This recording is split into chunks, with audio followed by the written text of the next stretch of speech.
someone say something. Bah!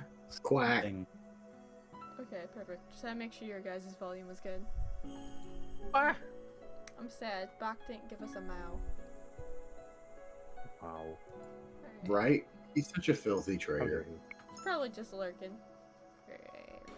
Chapter 7. We're close to the end. How dare he do me? Alright, everyone ready? Dick Charles. No.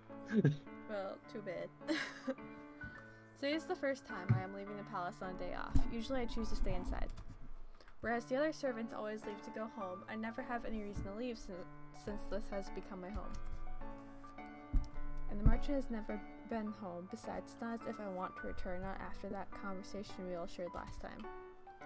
Thus, I have spent most of my days asking questions about Mother's reign, inquiring when and where I can. The opinions do not surprise me.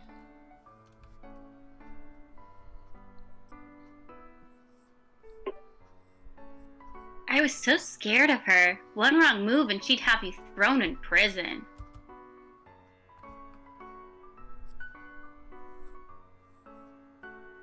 Anyone else want to be Uh, Anyone but me. Like, the townsfolk would always wait for her to pass by before leaving their houses. Wonder. She was a tyrant. The kingdom is a better place now that she's gone. There's no reason for them to lie to me. The more I hear it, the more my old life makes sense to me. I now know why the king never seemed to love Mother and why the people hated her, and the reason people looked at me with such fear. However, it's been months since I have been glared at in public. If there's one good thing that this curse did for me, it's that it allows me to travel around town without being noticed. And Viorica's shop comes into view. My thoughts shift to the reason that I've left the palace in the first place. If Rod did not teach me anything, I'll have to ask Viorica. She must be related in some way to his curse. I pause outside the door to the toy shop. With a deep breath, I push the door open.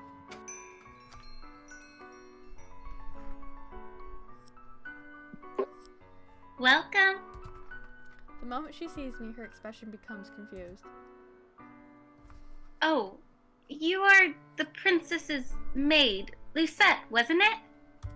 I nod at her. You've never come in here alone before. What can I help you with? I want to ask you something. It's about Prince Rod. Prince Rod? Did something happen to him? Is he okay? He's fine. She sighs with relief. Then what is it you would like to ask? I just want to know if you knew anything about Prince Rod's sudden muteness. Viorica stares at me for a few moments before she shakes her head. I only know that it happened soon after I met my fiancé, Jessamine. What reason do you have for asking?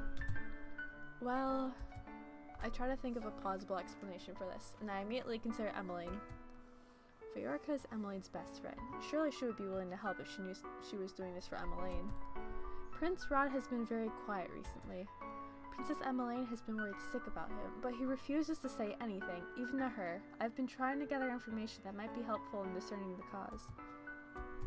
I stare at her expectantly, hoping that my gaze holds nothing but determination. Finally, Viorica smiles. She's lucky to have a dedicated friend like you. I'm still not accustomed to the fact that Emmeline considers me a friend. Before she became the princess, I was her first confidant. We were like sisters. But now that she's living in the castle, we no longer have the luxury of spending so much time together. I worry about her constantly. Even around me, Em always tended to keep her problems to herself at first. She doesn't like to bother other people with them. It is hard not to agree. Even the way Emmeline was always smiling before, I never thought she had any problems in her life. It was only recently I discovered that she was hiding all her loneliness and pain behind a smile.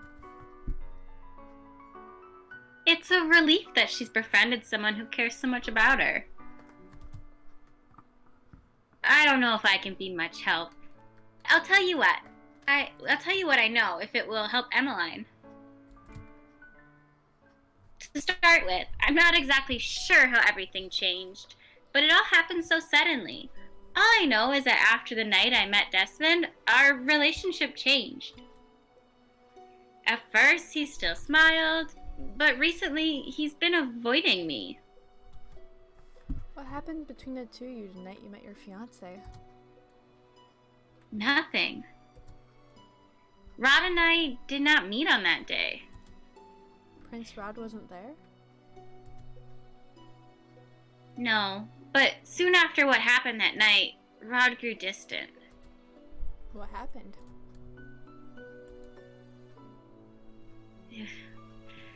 It was a stormy night and I was heading back home. I took the route by the riverbank because it was the shortest route. It was foolish of me. The whole road was slippery and full of mud.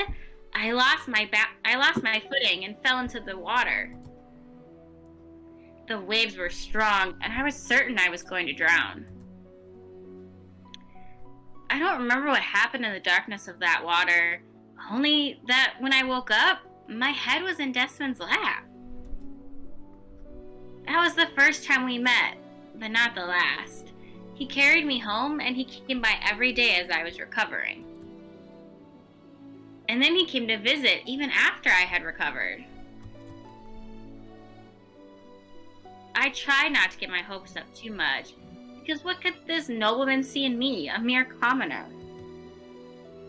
But I still ended up falling in love with him. You have no idea how happy I was when he said he loved me too. It was a dream come true. Of course, every girl dreams of marrying a prince. It was in all of the fairy tales that I read as a child. None of that was at all related to Rod. How does this relate to his curse? You said your relationship with Prince Rod changed after that night. What happened? Viorica sighs. I told Em and Rod about Desmond soon after the incident. Em was happy that the two of us had fallen in love, but Rod didn't say much of anything. That's when I noticed he started growing distant, and when I realized that he had also lost his voice. He still won't tell me anything, but I figured that he was... Her voice fades, but I know what she's referring to the curse. Soralis's voice shortly after Viorica met Desmond. The mermaid's curse must have something to do with the tale. The little mermaid traded her voice for legs so that she could be with her prince, but that night the only person who found their Prince Charming was Viorica. Rod's curse must have something to do with Desmond and Viorica. He became distant with her after finding out about Desmond. Why? Then there is the fact that he still spoke to Viorica, even if he was distant. It was only when he found out about their wedding that he became so cold. I frown as I try to realize my thoughts. How did it get to be this late? I'm so sorry, Lucette, but I have to close the shop now. Sorry for the story. I know it has nothing to do with that, but it was after that incident that he began to act strangely. I don't think I was much help, but... I shake my head. You have told me what you could. Viorica walks me to the door, opening so that the both of us can step out onto the street together.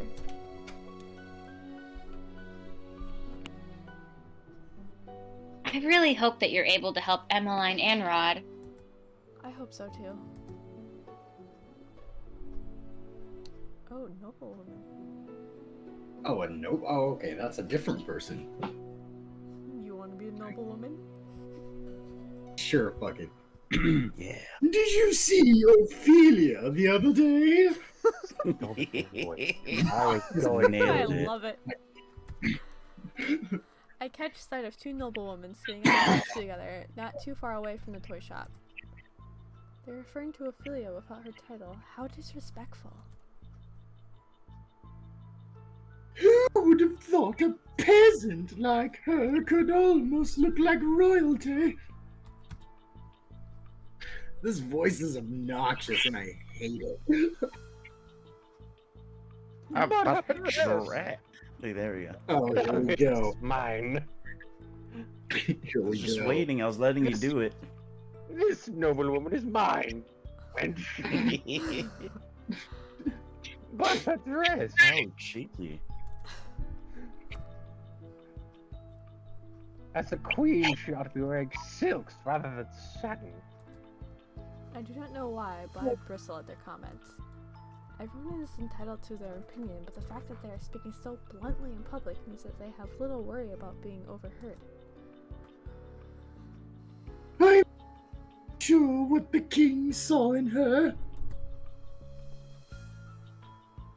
Well, you know what they say about ladies lacking natural beauty. Obviously, that's us, with no eyes. Her talents must lie in other, more persuasive areas. Just like us. She must be very persuasive indeed if the king saw it worthwhile to marry her. As the two women laugh, I feel something hot begin to burn in my stomach. Viorica takes a sharp breath beside me. Since I became a maid in the palace, Ophelia has been nothing but kind to me, a mere servant. She has all her right to flaunt her status and title, yet she remains humble. I now know that this is why everyone in the palace loves her. Common women like her can keep a man's attention for so long. Here we go.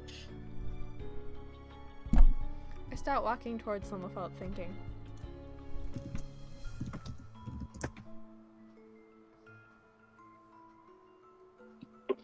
Lucette, I wouldn't. You have no right to say those things about the queen. The two women were clearly surprised at my Luna.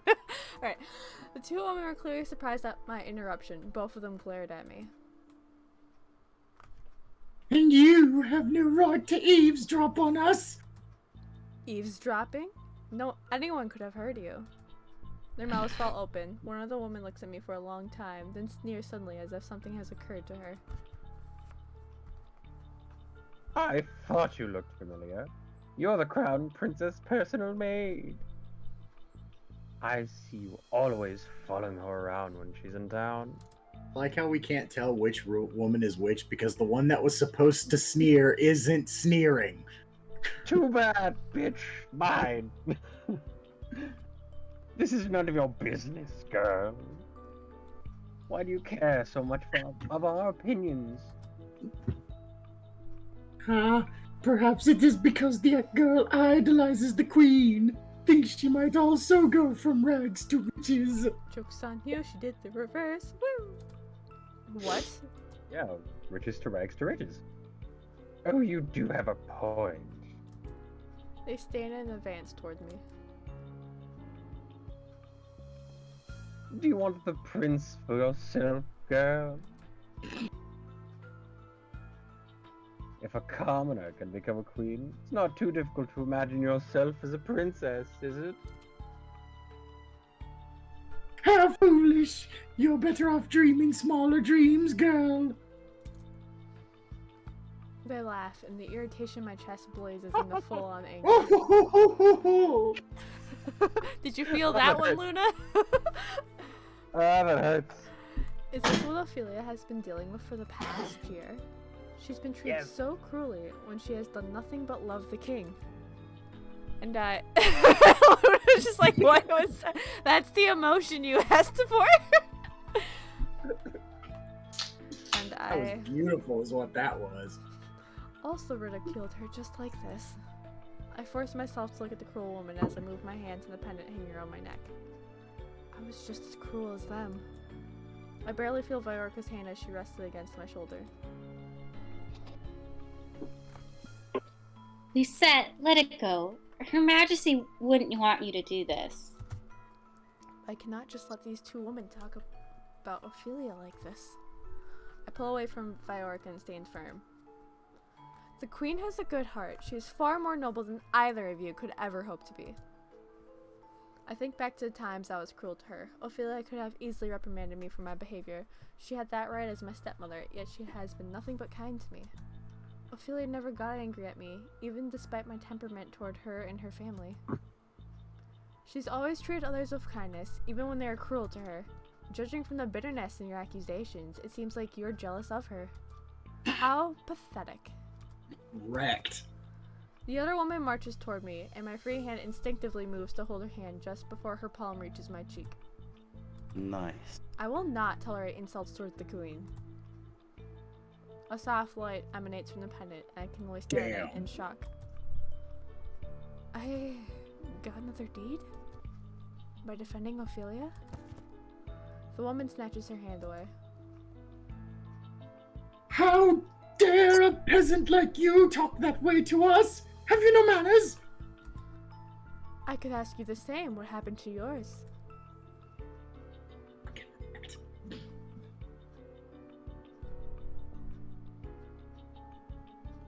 Really?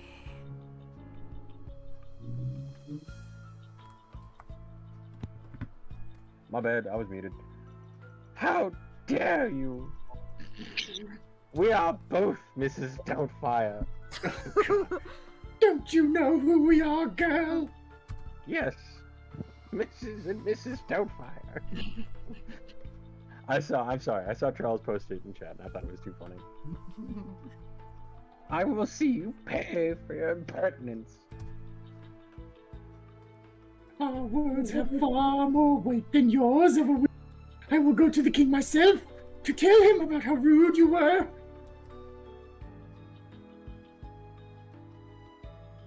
I think that one's Haku. Me? Is that the king? I was I thinking think it would be Rod. Probably Rod. That's what I'm guessing. It might be, but let me hope. I can pass on that message myself. Yep, is- it's Rod. Let me hope, Yeah, why would the king pass the message on to himself? because it would have been funnier. The king is never That involved. actually would have been a freaking stylish way to enter. Yeah. No, Does the I'll king come and pass the smite message them? to the king. Oh wait, I am the king! How I'll dare pass on you. that message about you shit. God send these women to the dungeon. Low-key, I want to send Haku a crown just so he can just pretend to be king while we're not streaming. I turn and see Rod Told you walking to towards assume he us. doesn't do that anyway. I turn and see Rod walking towards us, his expression cold. The two noblewomen hastily curtsy. Your Highness.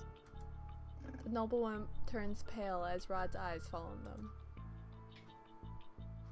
Actually, we have an important dinner engagement. Yes, we do. The two noblewomen curtsy before quickly departing. What are you doing here without your guards, you? What trouble have you gotten yourself into now? Tell him. Tell him. Yeah, tell him. Tell him. Anyone else have input? I see no reason to lie. I don't know. I mean, they're blunt with each other. That's how their relationship works. Yeah, the Yeah. two of them are like that. It's not like you're talking to Rumple or something. Yeah. I do so miss being in this story. How unfortunate. If it makes you feel better, you're in my story. Heartbreak after which heartbreak. one is talking? That's the question. Alright. Those women were insulting the queen. I thought a lecture was in order. Charles's fight. I clearly don't know how this works. Oh, He really doesn't. but everyone is entitled to their own opinion. What? I narrow my eyes at him. And then they're gonna Something get in a fight. Something like this cannot be helped. Bad rumors are unavoidable. Ra looks away, his expression suddenly pained. This wouldn't have happened if I hadn't wished for it. Ra Never never mind. finishes the sentence. He clears his throat before looking at us again. What was he going to say? A lot of things. We shouldn't keep you from returning home, Biorica. I'll take Lucette back to the palace. Oh shit. Viorica's eyes narrow. She looks ready to say something, but Rod has already reached out for my hand to pull me along behind him. No gem, so I think that was wrong, maybe? Crap. Even though it hinted towards his curse? Or something? At the same time, I guess he did scold her, though. True. My eyes narrow as I recognize the path we are on. This is not the way back to the palace. No, it isn't. We're going to the marching. Why?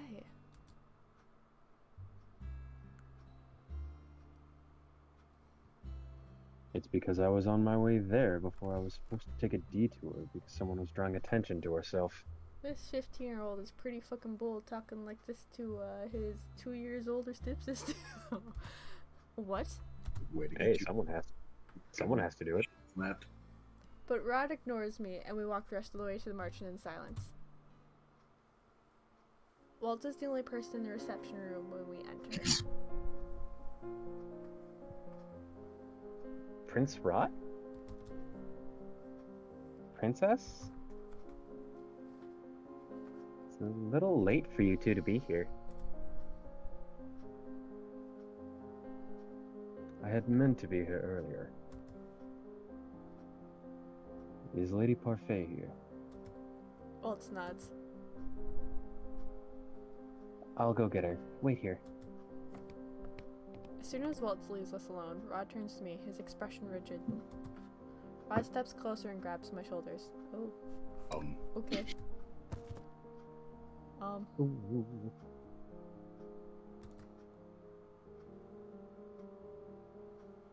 I wasn't able to say anything earlier because we were out in public, but you should know just how much danger you're in now. And yet you thought it was okay to go around on your own. Well, where were your guards? It was my day off today. It's not unreasonable for me to want time to myself. Time to yourself? Don't you understand the meaning of be careful? Why would you do something as foolish as go out into town alone? I feel like there is context we don't have here. I guess, but I think she's also as lost as we are. Cannot help but bristle at his tone. Why are Feel like you Probably so because angry? she's the Tenenbaum bearer? Probably. So Well, he's because they like, know a witch is in the She castle, could. so maybe that's what he's referring Yeah, to. that's probably Yeah. what it is, yeah. Because they don't know Oh, what it is yeah. yet. And she's Just always been needed- with Emily before.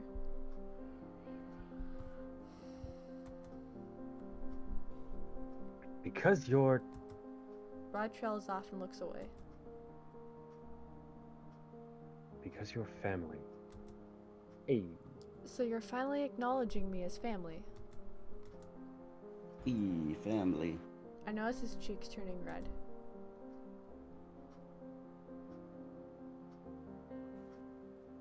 to be honest, you're less of a family member and more just... important. His lover. Important. Of all that you do for Emily. You're important to my sister. He looks uncomfortable as he says the words, and I cannot help but marvel at his embarrassment. Why is he so embarrassed? Barad Right. changes the topic as he turns away from me. Why were you with Viorica? I can only think of one reason you'd speak to her. My curse. You thought you'd find out about my curse through her. I shrug. I can only assume that your curse has something to do with Viorica. I look up when Rod says something, then stare at the curious sight before me. He's taken Sebi off his shoulder and is holding the doll in his hands away from his face. The two seem to be engaged in some silent conversation, then gently, Sebi speaks a word I can hear. This is the right thing to do. You need to let her help you, Rod. Besides, snitches get stitches. Wait, I'm already full of stitches. Wait, I mean, I'm it's- nothing but stitches. Cool. Rod bites down on his lower lip before briefly closing his eyes. Eventually he turns to Sebi as to his usual spot on his shoulder and turns to me. See, it makes sense. That's why he's such a snitch. He already has all the stitches. He can't get any more. Obviously. Not with that attitude. Fine. You're stubborn when you're not going to quit investigating unless I tell you, are you? You're right. Viorca is the reason I was cursed. Rod sits down on the settee and lets out a heavy sigh. His eyes are far away as he speaks to me. I was in love with Viorca, but I wasn't brave enough to tell her. I just followed her around like some kind of puppy. One day, Viorca hadn't come home. It was raining very heavily, so I went out to look for her. I found her walking along the bank of the river. I called out to her to be careful, but I don't think she ever heard me. She slipped and Rod swallows. He clenches one of his hands into a fist. she fell into the river.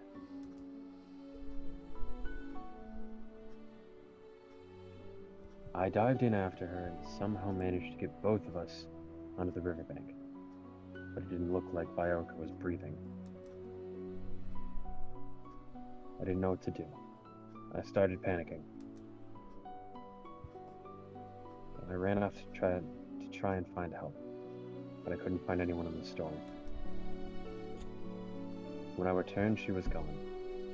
I rushed to her house, and the doctor was already there tending to her along with Desmond. Rod's gaze is vacant as he nods. When Viorca fell in love with Desmond, I felt helpless. Did you not tell her that you were the one that saved her?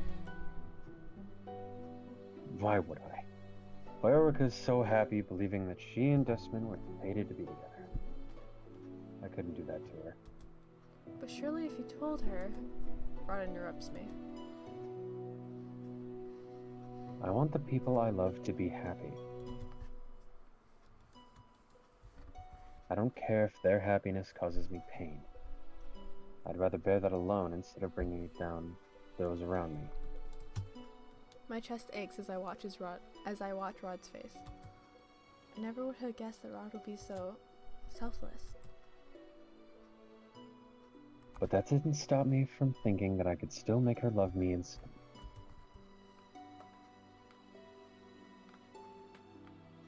I decided to become what I thought Viorca wanted most. The Prince Charming of the fairy tales she so adored.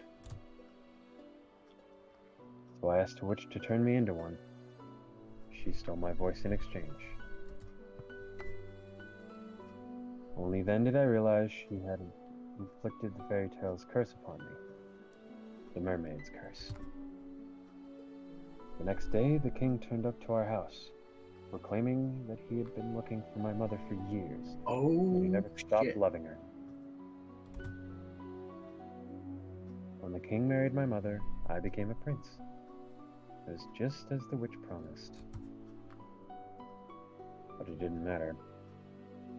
I didn't see it when I made the deal with the witch, but I couldn't be blind to it forever. Desmond and Viorca really do love each other. They make each other happy. Nothing will ever change that. Rod, Prince Rod? Done for you. Oh! Orphe pauses in her tracks when she sees me. Have I interrupted something? No. Rod moves over to Parfait, but she stops to glance back at me. I won't be long. Parfait looks at Rod and then at me, her face puzzled. She does not say a word as Rod and her leave the room. If his curse breaks, does that mean his dad stops loving him? Mom, what the fuck happened? I don't No, remember, but I that'd don't be think awkward. so. But I That is- mean, it's not gonna be easy to break his curse if I understand his curse correctly. I did not get the chance to think discuss they're the Rod. same. Yeah. I don't think it does because there were other people referencing how he always loved Ophelia before marrying Lucett's mom. Okay, Unless to be it altered people's memories, just like with Lucette. Well, it's. I don't think it would undo it because it's again part of the Little Mermaid. It's like you're supposed to do this thing. Your punishment is this. In order to get rid of the punishment part of the curse, you have to break that. But it's not going to take away the gift part of it. The only way you're losing that part is if the other thing happens and you don't break it. I don't Nudge, know. nudge, Yeah, nudge. I think because like I think it was like either Parfait or the Laura that mentioned the king already loved Ophelia, and since they're not affected by curses, I think it was just mere coincidence. Maybe that witch already knew Yeah, what was that going to she just happen, took which is advantage why of she it. said yes. Yeah, I think To one, disperse one of them. them did tell that story, didn't they? Yeah, Witches are very opportunistic. yeah. So I think the witch that cursed Rod already knew what was going to happen in the king asking Ophelia, so she was like, "Yeah, I'm gonna grant it. Why not?" And then so she did. Just okay. Alright, I did not get the chance to discuss Rod's curse with him later that night, nor did I get the chance to speak with Parfait and Delora about my suspicions of Sir Alcaster. Days go by, but still I find myself overwhelmed by preparations for the ball. Things become more frantic every day, making it difficult for me to have any time to speak with anyone. Eventually, I decide to write a letter containing my suspicions of Sir Alcaster. I tell Parfait and Delora that I believe he might be the witch they are looking for. I also add that I believe Fritz may somehow be involved, though my suspicions are not as well founded with him. To make matters worse, he went and disappeared. I've not heard anyone mention his name here for a very long time. I'm forcefully pulled from my thoughts when I collide with someone. The linens I have been holding scatter over the floor. Excuse me, I did not... I look up and my voice trails off when I see who bumped into me.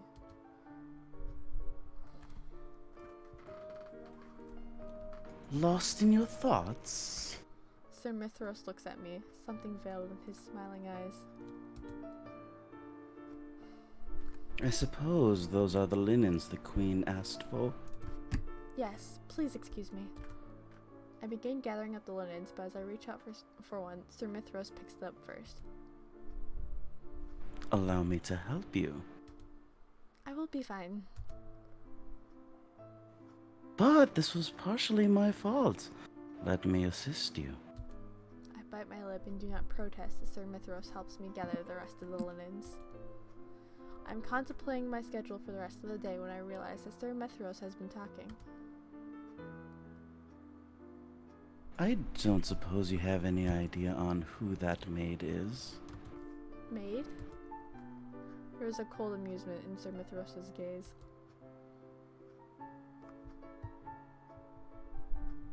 Surely you've heard the rumor of the young prince having been seen with a royal maid somewhere around town.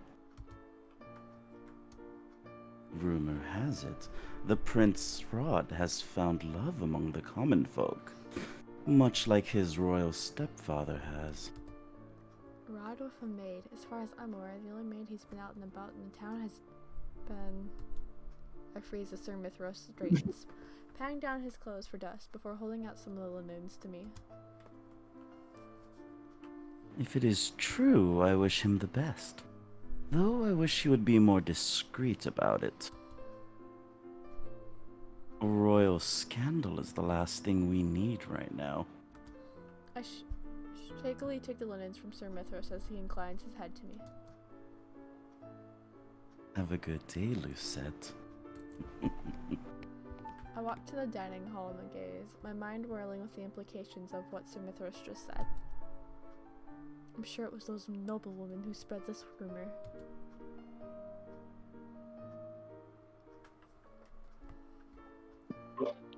Ah, Lucette, thank you for bringing these to me. Just leave them on the table. I curtsy after placing the linens down as commanded. If that is all... Lucette? I straighten at the tone of Ophelia's voice. When I look up, I see that her expression is carefully still. I'm about to ask you something that you might not want to answer, but I very much hope you will. I will answer if I can. Good. Oh dear. Julia sighs as she sits down on one of the dining table chairs. Are you and folds trying her to hands poke onto my her son? lap. Okay, Are what you the fuck? poking my son? Maybe. I've been trying to ignore it since palace gossip is mostly false, but I can't help my curiosity. I wanted to ask about your relationship with my son. You guys called it. I thought she was gonna ask about the rumors of her. Hey. Gonna be real weird when her Are you memories come pregnant with back. my grandchildren already? Gonna be Man, real Mom, your weird when her stepdaughter? memories come back. Oh god. It's Someone gonna start be real. someone start playing the banjos. It's gonna be It's gonna be real What? weird. Your stepdaughter is also her daughter-in-law. Yeah. I understand you and Rod were out together in town a few days ago. Do you tell me what happened? I feel like explain the situation is the best answer. Yeah. I would think so, but the only reason I'm against it is because we have to tell her about how, like, what those noble. I have women nothing said. against telling her about those filthy noble women. Fuck I them. don't want to make her say it. That's the reason. But I Okay. mean, I'm almost on dismiss the gossip because what if she like explains too much and that seems suspicious? Yeah. I mean, we got 3 or 4 Yeah, but explained. then- Maybe when you get to dismissed. I don't know. I just feel that she'll feel that, oh, the maid is lying to me. Are you yeah, already that's the other pregnant? thing. the gossip could easily turn into like getting the feeling of being lied to. You shall not lie to the queen. Yeah, she One- reckons her own. One doesn't simply That's my lie to the opinion. queen. Okay, Charles also says explain, so that's like 4 against 2. So explain the situation. Just a little The bit. audience gets more weight in their decisions. You hear that, the God? audience. I mean, you hear that, Bach? You're God. This is your story. Don't give him that. Don't. I Don't let him already, have I that. already did, and when I play Dead by Daylight with him later, if he just keeps letting me and Adam die, he will truly be God.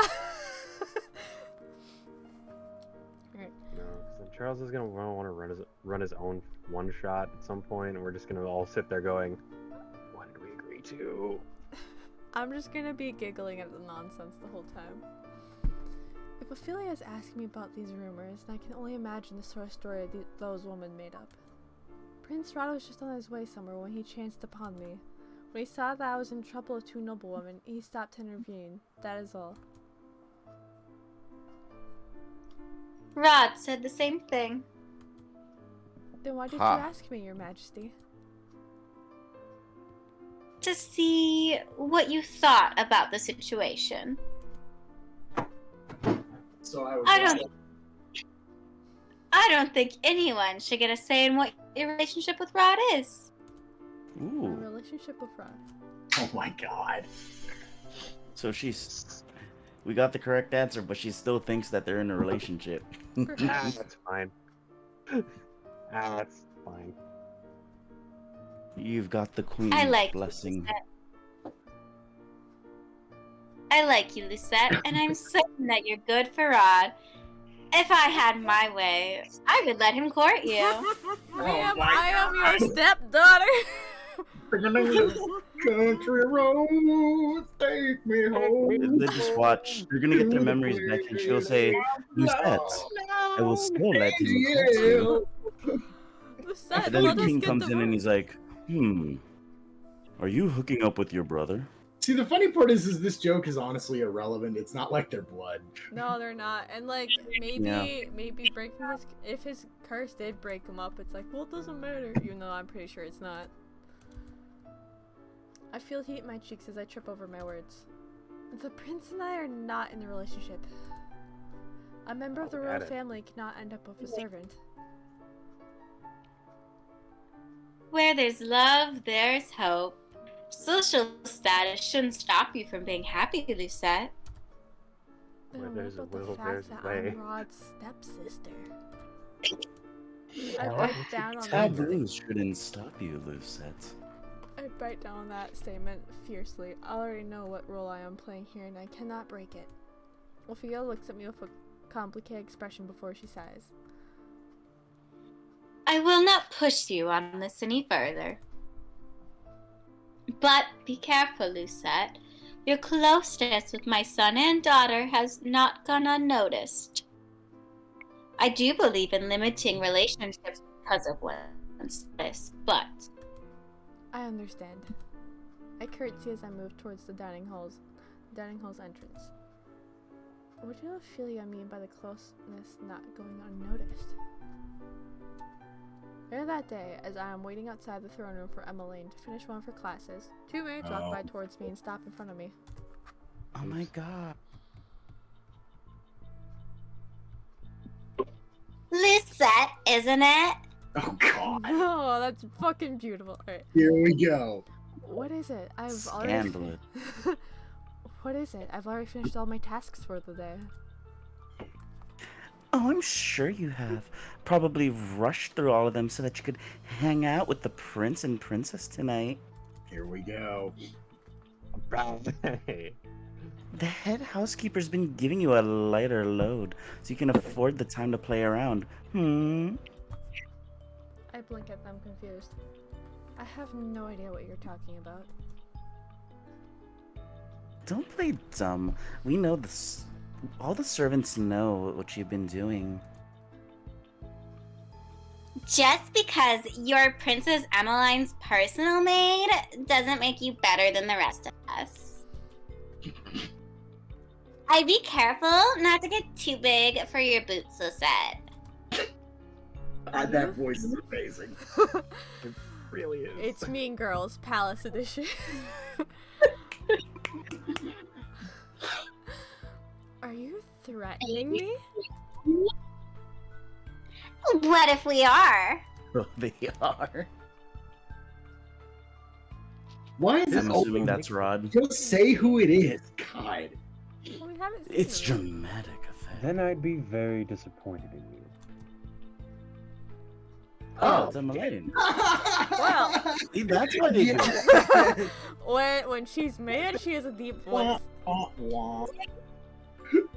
Oh, this is interesting because Emmeline being my brother. angry.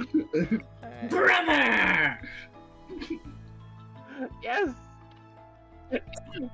God, I love being wrong. Also, Bach, if you want to be Mean Girl B, come get in this chat. Yeah, if you have Discord up, I can invite you if you want to hop in. Yeah. Do You it. have Mean Girl. Like, none of the fuck. I'll send you an invite right now if you want. I'm just waiting to see you say something in chat first. Do it.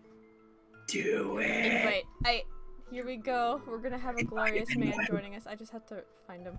Like, I bet you're just getting light work because you're playing with Prince's Rod. You realize that if we get him in here, we have to Edit. scroll back. a bit. Prince's Voice is Rod. great. You realize that if we get him in here, we need to scroll back a bit and let him voice it, right? Yeah. Yeah. Bonus that. points, we can actually have the right person interrupt. No, Yeah. we don't All need right, that. Charles. Hey, Come get on in here. into the call. Yes. Hello. What's up, buddy?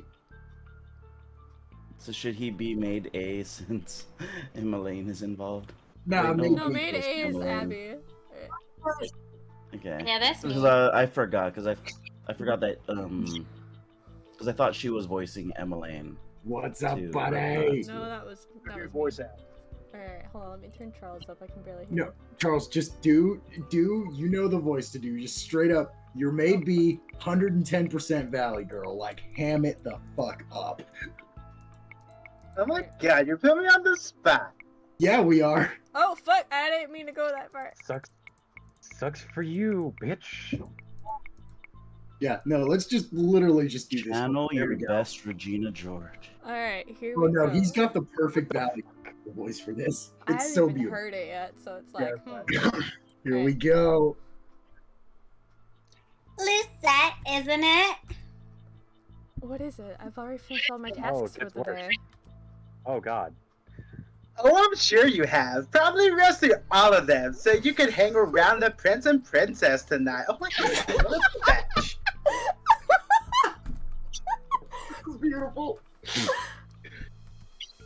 Worth it.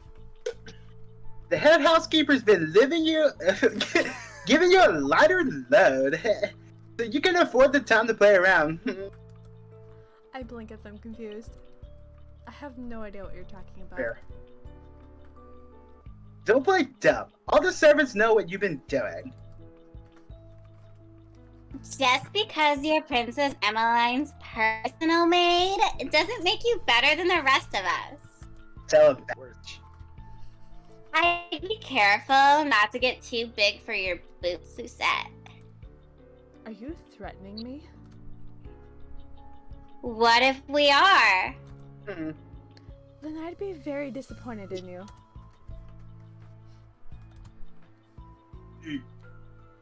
Princess Emmeline. Emmeline moves to step beside me, a disapproving expression on her face. I did not expect such petty cruelty from the two of you. You should be ashamed of yourselves. Your Highness.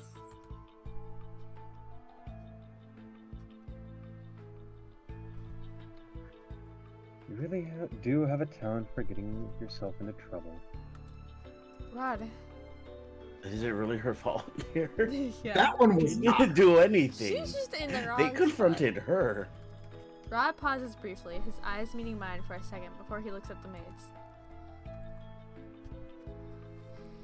Don't you have better things to do than bully my sister's maid? Apologize, Your Highness. We'll be on our way.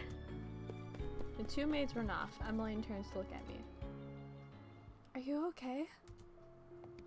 I'm about to answer when I notice that Rod is abruptly walking away from us. I frown at his back. He only just started being nice to me, now he's back to acting as if I don't exist. What did I do?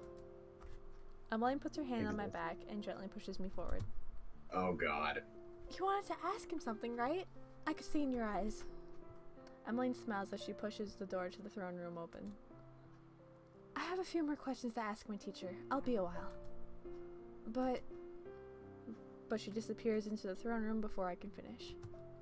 I glance down the hallway. Rod just disappeared down, and I'm back at the throne room. My thoughts whirl together in a vague mess until I make my decision. Wait! At the sound of my approaching footsteps, Rod turns and looks at me. He scowls but does not say anything. Ooh, another choice. I feel like we should tell him off. Yeah, fight him. Yeah, that's how their personalities are. Yeah, they Seems clash like correct. literally all the time. That's basically all they do is clash. And like a lot of his issues are from him just not talking, so it's like might as well confront him and be like, look, you need to fucking talk and stop having problems by not talking. Bitch. Yeah, fight him. I vote fight him. Yeah. Fight. The words spill out Fight, of me fight. before I can even think on them.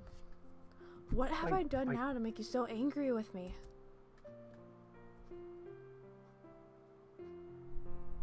Nothing. He turns away and I glare as I follow closely behind him. You expect me to believe that? You can at least look at me when I'm talking to you. I reach out a hand to his elbow and pull him back so that he is facing me. Rod. But the words die in my throat when I see the expression on his face. His face is red and he refuses to look me in the eye. My surprise causes me to release him. Rod quickly turns around and begins to walk away. I'm left to stare dumbly after him. What is wrong with him? Normally he's not so afraid to speak his mind. I frown as I feel a dull ache throbbing somewhere deep in my chest. What is this? Why do I feel sad? Normally Rod's distance doesn't make me feel like this. And yet now, am I really so sad that he doesn't want to speak with me? I shake my head and take a deep breath to still my mind. It's better not to think about it. I can't believe the snitch didn't say anything. Cause maybe Rod threatened to tear apart his seams. I think the reason why is pretty known. It's the day of the ball and I'm waiting for Emmeline to finish her last dance rehearsal. The lesson was over an hour ago, but Emmeline remains here to continue practicing the steps. Meanwhile, I'm preoccupied with thoughts of Rod's curse. cannot believe that Rod traded his voice for a title, so the reason the king was able to find Ophelia was because of Rod. It's a little difficult to wrap my head around the implications, but one thing bothers me. Rod told me why he has the curse, but he gave no explanation as to how to break it. How did it go in the original fairy tale? Emmeline finishes up the last steps of her routine before walking over to me. I hand her the glass of water I was holding for her. Thank you, Lisette.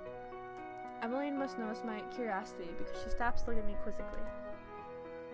Is something the matter? I heard a little bit of the fairy tale but never finished it. Can you tell me the whole story of the Little Mermaid? The Little Mermaid?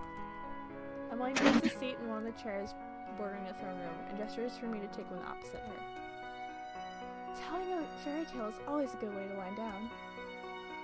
Once upon a time, there was a mermaid that fell in love with a handsome prince. Oh no. One day, when she swam to the surface of the ocean to find him, she saw that the prince was celebrating his birthday on the grandest ship in the kingdom. The Little Mermaid was so captivated by the human party and stayed to watch. Then suddenly, a violent storm hit and the prince was thrown from the ship into the ocean. The Little Mermaid saved the prince and took him safely to shore, but he could not stay long. She eventually had to return to the ocean and leave him on land. This is similar to Viorka's rescue. The Little Mermaid was so in love with the prince that she went to a sea witch who offered to trade her a potion that would turn her mermaid's tail into legs. They struck a deal. The mermaid would sacrifice her beautiful voice for her legs so that she could live with the prince on land. So in Rod's case, he traded away his voice to become a prince. However, the sea witch gave the Little Mermaid a warning and said that if she wasn't able to make the prince fall in love with her, there would be consequences. Consequences? Yes. Namely, if the prince fell in love and married someone else, the mermaid's heart would break and she would dissolve into sea foam. I cannot help but recoil. My expression must betray my horror because Emmeline quickly shakes her head. There's no need to be worried. Rod said that his curse is different from the fairy tale. And you believe him? Emmeline shrugs helplessly as she puts down her now empty glass of water. The fairy tale curse always twists the original fairy tale, right? Besides, it's not as if Rod traded his voice for legs, and I've never heard of a cursed person that dies because they cannot break their curse. But she's not saying the full story. We'll find out. That may be true, but Emmeline does not know that Rod traded his voice for her. She doesn't know what he did, that he did it to become Prince for Viorka. Rod's already hiding things from her. Is it possible that Rod will die the day Viorka marries Desmond? Later that day, I find Rod in the dining hall. He appears to be inspecting the seating arrangements for tonight's banquet. He glances up briefly to look at me before returning his attention to the placards with the guest names on them.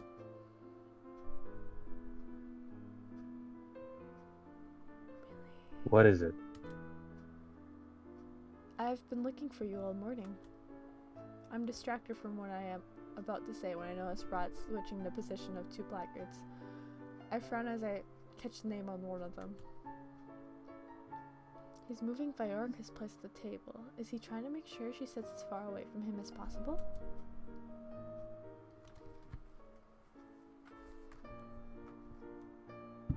Surely you have better things to do than stay in here. What happens if you cannot break your curse? Rod's movements stutter before he shakes his head sharply. That is something you do not need to know. Why I would you mean- be mad at him? I don't get it. A couple of reasons. Maybe I'm missing too much of the story. Maybe. See, this is what happens when you miss on streams, Charles. Hey, he's made the last few. Give him some credit. This No. one I have no idea. I'm leaning towards please. I kind of am I too, don't because know. like I just feel think like we he- get a fight. Yeah, because he hasn't really. I could see her getting like a little while ago. I could see her getting mad, but now I could see it. I could see her trying something. Because she more thinks different. there's a chance that he might die. Yeah, I think she'd She'd be be a more little more this point. sympathetic. yeah, I think pleading because it's One like, would hope. Because I feel like if she got angry at him, though it might make him actually say something, but it also might just make him insult her more and just And not close want to off. talk to her. But while pleading, Yeah. she's being the bigger person and saying, look, you need to, like, tell me Yeah. so I can help you. You can't just sit here by yourself. Let's just go with that. Plead. Plead sounds good. Something aches deep in my chest at Rod's coldness. Please. Rod sorrows so strongly that he almost dropped the placard he's holding. Please tell me. We've been partners for months now.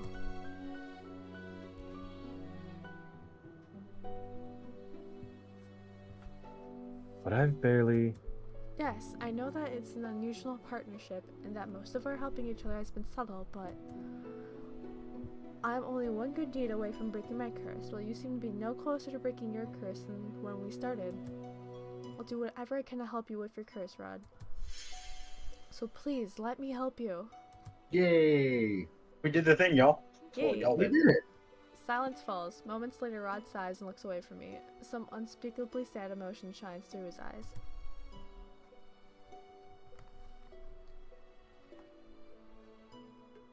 If I ever wanted your help, Lucette, there's nothing you can do. Drought settles in the pit of my stomach at Rod's words. Could I be right? Will Rod actually die if he doesn't manage to break his curse? Emmeline told me the story of the Little Mermaid. She said that the mermaid dies if the prince marries someone else. Rod, when Viorca marries Desmond, will you... My voice trails off when I hear the sound of the door behind us. Is it Ophelia or the king? Rod rushes forward and grabs me before I can glance back at the door. Mayday. I became aware of a weight holding me down on the floor. The impact of the ground against my head blurs my vision, making it impossible for me to see what is happening at first. Am I underneath the dining table? Ooh. I Ooh. struggle to try and sit up, but the weight pushes down on me again, forcing me to be still. Quiet. Rod, why did he push me underneath the table? I'm about to ask him aloud when the sound of footsteps silences, and I cannot help but remember what Sir Mithras was saying about rumors. If Rod and I were seen alone together by servants, then rumors, no doubt, get worse. Why is Rod doing this? I stay quiet as the people that enter the dining hall begin to talk.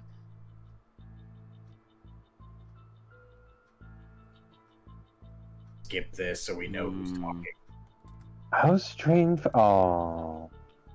Ah, okay. Hellcaster. Better have good news. Alcaster Mithras. Right. How strange for a place to be so empty at this time of day. No, this one's Mithras. Oh, this is Mithras? Yeah. Okay, so I guess it's like voice one, voice two. How strange for this place to be empty at this time of day. There's a pause, and another voice speaks up. Oh, because it's another voice. Yeah. Ah, okay. You better have some good news for me, Mithras. Sir Alcaster and Sir Mithras? Rod's hands tighten on my shoulders. Everything is as you requested, Sir Alcaster. There should be no issues. There better not be. You've disappointed me before, Mithras. I would be careful not to try my patience again. Yes, Sir Alcaster. Sir Mithras sounded oddly subservient.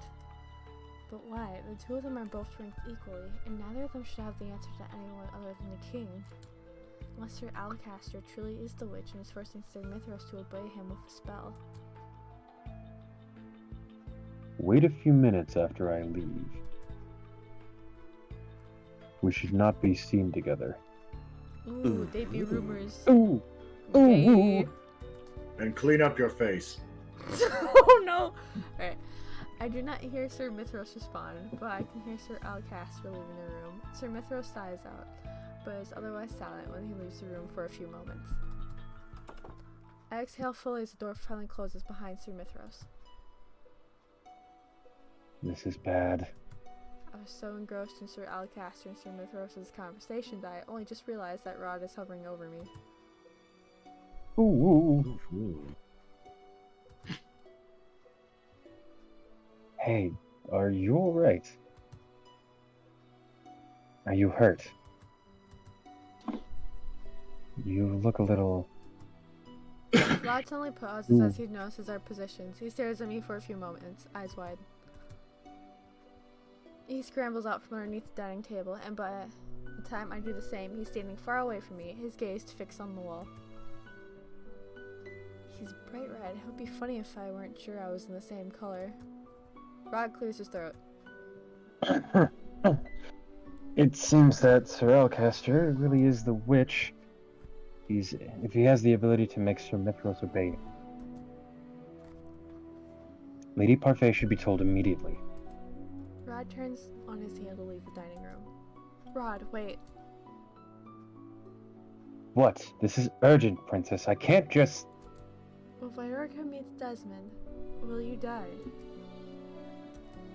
Rod pauses for a moment, but I can tell from his pain expression that he will not speak. You're running out of time, Rod. My eyes flip between Seb There's and the Rod. snitch. What does that mean? Nothing. He turns away from me once again and starts walking away. Rod. There must be something in my voice that makes Rod stop, because he turns to look at me. Please stop running away from this. What would knowing the answer achieve, Lucette? Those Rod's words are harsh, his tone is soft. There's nothing anyone can do. Leave it alone, Lucette. It's for the best. I cannot help but get mad at Rod's dismissive tone. I move toward him, frowning. How can you say something like that? You're not the only person here that'll be affected if you keep refusing to do anything to break your curse. Can you imagine what your death would do to your sister, to your mother? Losing you would destroy them. Rod's face is suddenly inches away from mine. He places his hands to the wall behind me, caging me in. His face is flushed with anger, but the look in his eyes is tormented. My family has been dealing with the consequences of my actions for the majority of my life. Don't think I don't know what effect my curse has on the people closest to me. Besides, I don't want to involve you in this. His voice is a whisper, but I can still hear his words. Rod. Rod pushes away from me and stalks off as I stare after him. He says that, but he still does nothing to try and break his curse. I don't understand him at all. What is stopping him? Rod is absent from the palace for the rest of the day and returns only once the sun has set to prepare for the ball. I have not been able to talk to him since, but I assume that he has been to the merchant to tell Delora and Parfait about our suspicions of Sir Alcaster being a witch. I hope they come up with an effective plan for dealing with him. The palace is not safe so long as he is here. The ball is just about to start that evening, and I have been asked to make sure none of the guests are lost wandering the hallways. I've been walking around for a while, directing any late guests in the right direction. That should be everyone. As I turn the corner, I notice two people lingering by a column. Excuse me, the throne room is... I pause when I look closely at the two men in front of me. I recognize one of them instantly. What is Sir Alcaster doing outside the throne room? And who's that man he's with? Hey, it's you and yourself. Hey, it's more me and me. I like this line already. Oh, Lucette. Sir Alcaster gestures me towards him and I approach warily. This is Varg. He's one of the guests for the ball. Varg sweeps aside his cape as he bows, and I curtsy and dip my head to hide my expression. I've not heard of a Varg. Why would he be bowing to a mere maid? Also, why is he wearing such an elaborate costume and mask? Why not? This is not a masquerade ball. Oh shit, Not you with can that read my attitude. thoughts now. Absolutely, I can. If Varg is an acquaintance of Sir Alcaster, there's no telling what or who he truly is, aside from some weirdo that can read my thoughts. Varg is one of the suitors for Princess Emmeline. Would you please escort him to the throne room? I will be along shortly. Varg's politeness is even more suspicious. Of course, Sir Alcaster. I meet Varg's gaze briefly and cannot help but frown at the way he's smirking at me. This way. Varg and I make our way towards the throne room. I cannot help but feel wary of the fact that he's following behind me where I cannot see him. If the maids are this lovely, the princess must truly be beautiful. Varg laughs and I grit my teeth at the sound. What? It was meant as a compliment. There's no need to look at me like that. Varg looks at me curiously. Are the maids not allowed to speak in this place? I have nothing to say. Not the most cheerful person on staff, are you? Thankfully, the doors to the throne room appear as soon as we turn a corner, and I do not have to come up with a response to his words. We are here. I gesture towards the throne room and move to leave, but Varg's voice stops me. You should at least escort me inside and introduce me to the princess, don't you think? Isn't that what a maid should do? Technically, that's the announcer's job. But Varg came so late, he probably already missed the introductions. I wouldn't want them to think badly of any servants at the palace. Jesus. I take a deep breath to calm myself down before turning towards the doors. Follow me.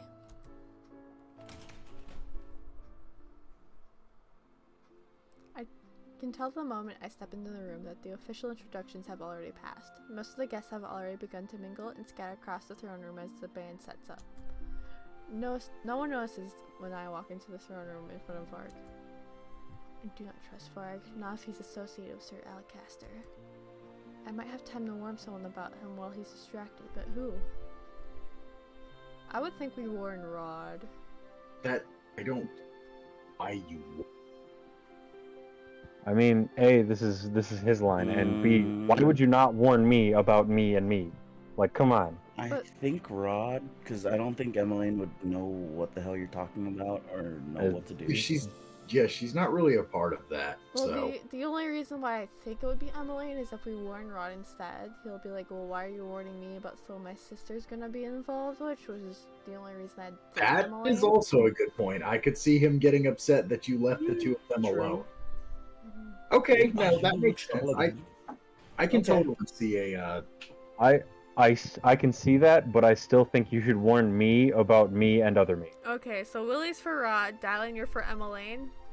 Yeah, no, Emmeline makes sense because I Okay. can totally see Rod getting pissed off that you left them alone to come talk to him. Alright, what about you, Yeah, and Haku? I'm agreeing with that. Okay, Abby, Charles, what do you guys think?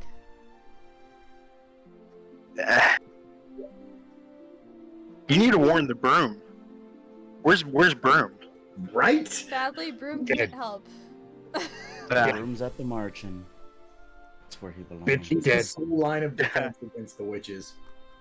I guess to even the odds, I'm gonna say Rod, just so it's Okay. 2-2. Okay, what about you, Abby? No, I don't want to be the tiebreaker, y'all. That's not nice. Well, too You can bad. always flip a coin. No, Too I bad, don't you have don't any get to do- coins.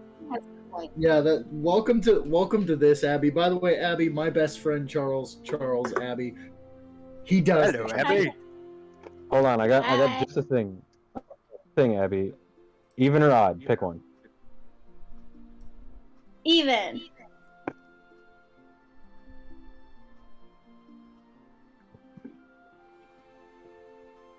Odd. I rolled a Lane d20. it is. I rolled a d20 and got a 17. Oh, okay, so it's Rod. Alright, let's see. Let's see. My eyes fall on Rod. I notice that he's leaning against one of the walls, away from the crowds. I head directly for him, moving quickly so that Varg is not right behind me. Rod. Rod frowns at me as I come to stand in front of him. What? There's a man here called Varg. I think Sir Alcaster brought him. Sir Alcaster? Apparently, Varg is one of the suitors for Emmeline's hand. Varg glances past me at Varg, his eyes narrowed. Is that him? Is that Varg? When I turn back and follow his line of sight, I almost gasp in shock. Varg is bent over one of Emmeline's hands, clearly having just pressed a kiss to the back of it. You should have Hold kept it. him away from Em. Oh, Called it. Yep. it was the wrong answer. Yeah. Called it. Rod and I are not too far away, so we can hear him clearly, but the throne is already hushed at the sight of the crown princess being so boldly directly addressed. Now we fucked up. Well, May I have the first dance, Your Highness? I feel sick, but cannot bring myself to say anything more as Emmeline puts her hand in Varg's.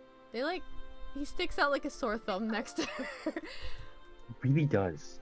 I accept, Lord Varg. The moment Emmeline makes her way to the center of the dance floor, a man signals to the band and the musicians start playing. This feels wrong. Did the game just insult us? I feel like the game just insulted us. Yeah. I think it did. I can only nod as I watch Varg pull Emmeline closer. At first it's just he and Emmeline dancing, but then other couples gradually trickle in to join them. I do not like this at all. Rod and I watch in silence as the first dance continues on. I know for a fact that Rod must see the dreamy smile on Emmeline's face as certainly as I can. When the music stops, both of us move to one towards Emmeline. Even though the dance is over and Varg has released her, they still stand close together at the center of the room. Silence interrupted when the double doors opened and Sir Alcaster, along with two knights, stalk into the center of the room where Emmeline and Varg stand. Oh, is this when the coup happens? It's happened in all the other stories? Alright. Their arrival causes an uneasy stir in the crowds. The king rises from his throne, eyebrows drawn. Alcaster, is there some kind of disturbance? Alcaster says nothing as the knights stationed around the room approach Emmeline and Varg, sitting around them, encircling them. Emmeline's expression shifts from confusion to fear. The crowd becomes even more anxious. Alcaster, explain this. Alcaster briefly glances at him, but says nothing. He turns back to his knights and snaps his fingers. The knights pull out their swords and point them at Emmeline. Em! I reach out to grab Rod's hand before he can make his way towards her. Rod, it's too dangerous.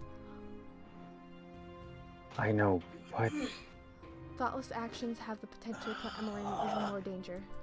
Rod's only response is to tighten his grip on my hand. I place my other hand over his to reassure him, and slowly but surely his grip begins to loosen. I return my gaze back to the king. Alcaster, stop this immediately. What do you think you are doing? something I should have done a long time ago. I've been nothing but loyal to this kingdom, and all I've ever wanted was for NGL to thrive. Ever since the Queen died, this kingdom has become weak. It is because you are a weak ruler, Gennaro. What? The people were more productive back then, more disciplined during the late Queen's reign. The kingdom has become less productive without fear to drive them. When there is power, there is order. Power's not something that need be and that should not be needlessly used to control people. It is used to protect them. You of all people should know that. Sir Alcaster shakes his head. I, of all people, know that order is what makes a hierarchy stronger.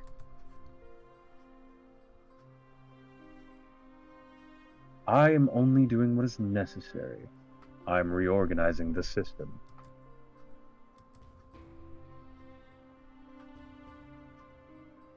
Hand over the crown, Gennaro.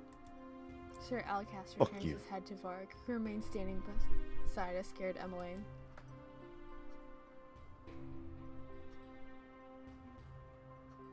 You will obey me.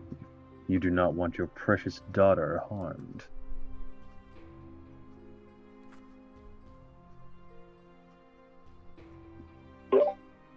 Please, leave my daughter out of this. We Hermione really steps messed up. back, her eyes brimming with tears. Oh, only a little.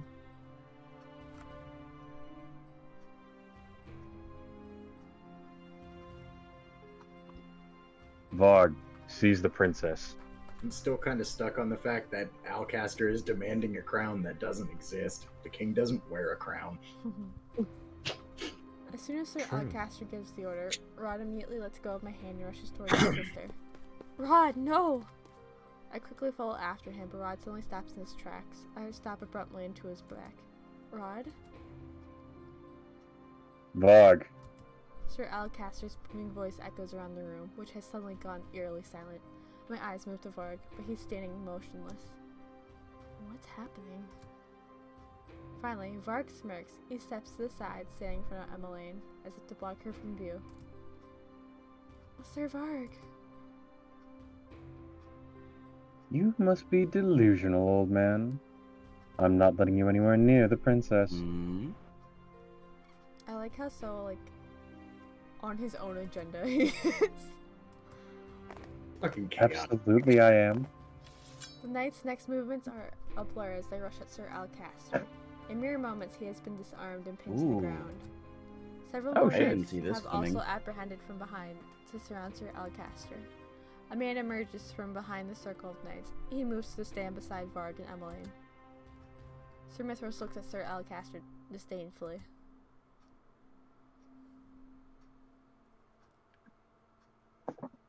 What is the meaning of this, Mithros? We had a deal.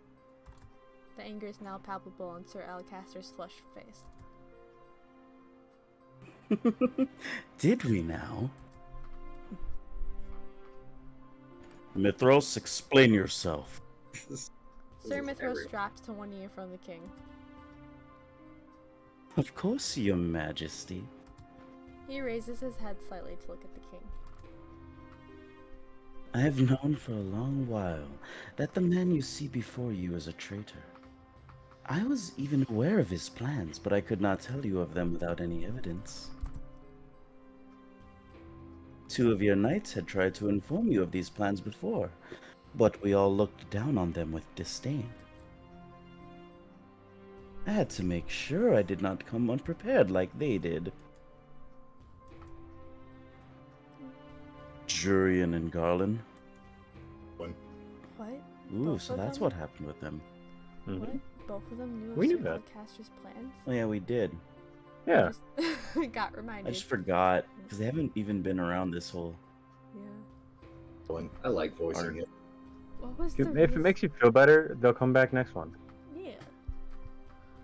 Was that the reason why they were dishonorably charged for false accusations? I knew enough of his plan that I could thwart it. That is why I thought the best way to reveal his dastardly ways was to craft a fake alliance with him. Sir Varg and I have been working together to unravel Alcaster's plans, Your Majesty. Varg is an invaluable accomplice. Wait, so Sir Mithras has been pretending to work with Sir Alcaster this whole time?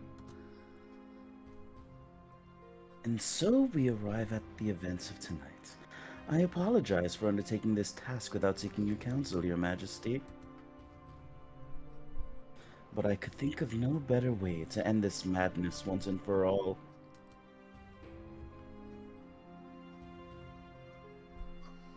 You lying snake.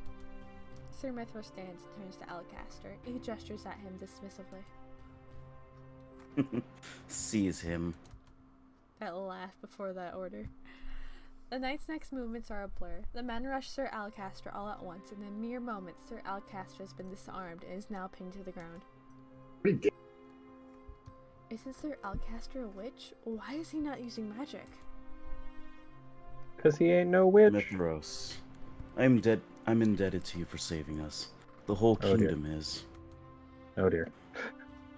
I only did what was necessary, Your Majesty. The king glances at the knights and at Sir Alcaster, his gaze steely.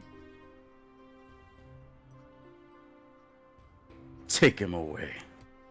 Sir Alcaster struggles uselessly against the knights as they drag him away. He's nearly out the door when he starts screaming at the king. Gennaro, you are a fool! That man is a witch, a snake. You cannot trust him. Well, why do you trust him? No, Alcaster. I was wrong to put my trust in you.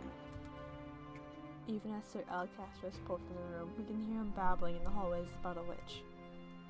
I thought the same about Orochimaru. Sir Alcaster never used any magic to escape. Was he truly not a witch? Are you alright? Are you alright, princess? I am pulled from my thoughts when I hear Varg's voice. He's now trying to comfort or shaken Emmeline. For a few moments he looks away and his eyes meet mine. He smiles, but it's fleeting, and a moment later, his attention is back on Emmeline. The ball comes to an abrupt end after Alcaster's stunt. He's thrown into a jail cell and promised a trial after a few days' time where he will be tried for treason against the kingdom. I still can't believe Sir Alcaster would do something like that, and so brazenly too. I wonder, what happened to Sir Fitzgerald? They say he vanished completely last night. Do you think he was working with his father? The truth is, I have no idea what to think. I had thought that I had everything figured out, but now I become more and more confused by the moment. Fitz was always loyal to a fault, but then Sir Alcaster was the same way with the king, and I have not seen or heard of Fitz for weeks. I cannot really say.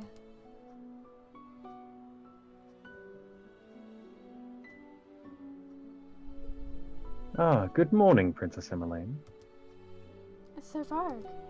Varg was offered a room at the palace for a few days' visit. He's being treated as Sir Mithros' valued guest. I heard from the other servants that he's Sir Mithros' relative who lives in the neighboring kingdom.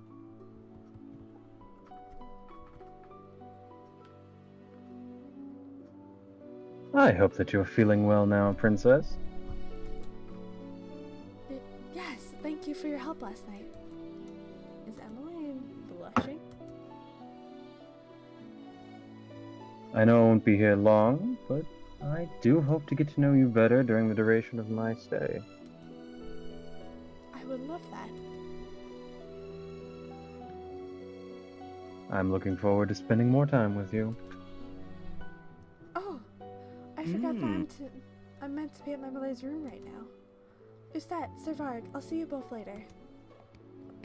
I curtsy as Emmeline walks off, leaving me alone with Varg. I cannot help but feel uneasy in his presence. Something about him puts me on edge. He makes me feel uncomfortable. Excuse me, I have errands to attend to.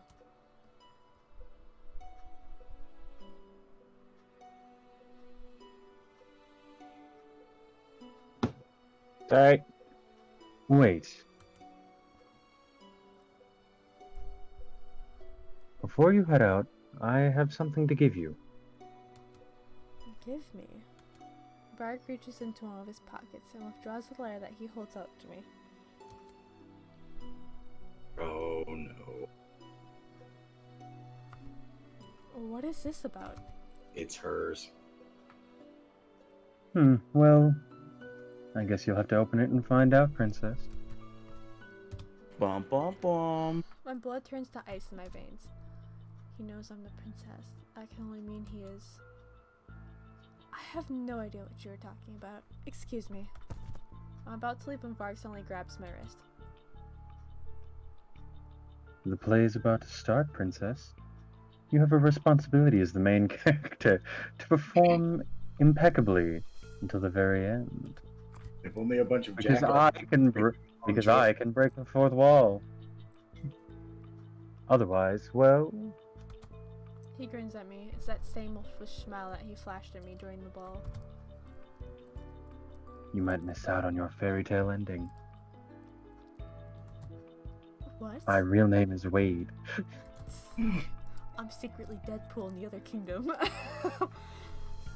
Before I can say anything else, I feel a hand grip my other arm. Someone tugs me back and away from Varg, then comes to stand in front of me. Stay away from her. Rod? Varg looks at Rod at me.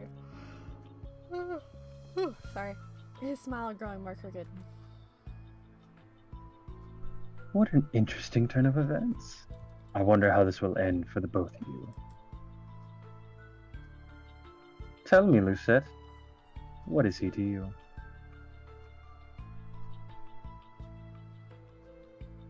Crap. There's not a correct answer on this, so I don't know anymore. Dot. Don't say he's a friend. He's gonna get friend zoned again. Nah, you going for that dot. I'm going for that. Going for that dot. Yeah, I'm kind of here. Dots. Yeah. It's That, dots. We're not. Alright, He ain't gonna be friend zoned again. Alright, No, no. sounds like everyone's Thank in, you for being agreement. a friend. It's the only right answer. No answer. A shame. Be in denial all you want. At the end of the day, you're going to have to decide who and what you will choose. This fucking fourth wall breaking motherfucker, I swear to God. Fark is like his own freaking chaotic being this whole freaking game, no matter what Yeah, path like you a choose. douchebag. Who or what to choose? Silence. Yeah, You're damn straight harassing it's one of the our right staff answer. members. Of course. I apologize for my rude behavior, Your Highness. You seem to know a lot about us. Are you a... I lower my voice. Are you a witch? You're asking the wrong person, Princess.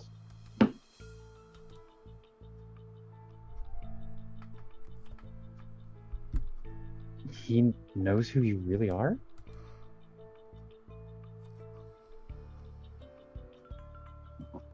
I think you two are worrying too much about me. After all, I'm just a pawn in this game. Because I'm Deadpool.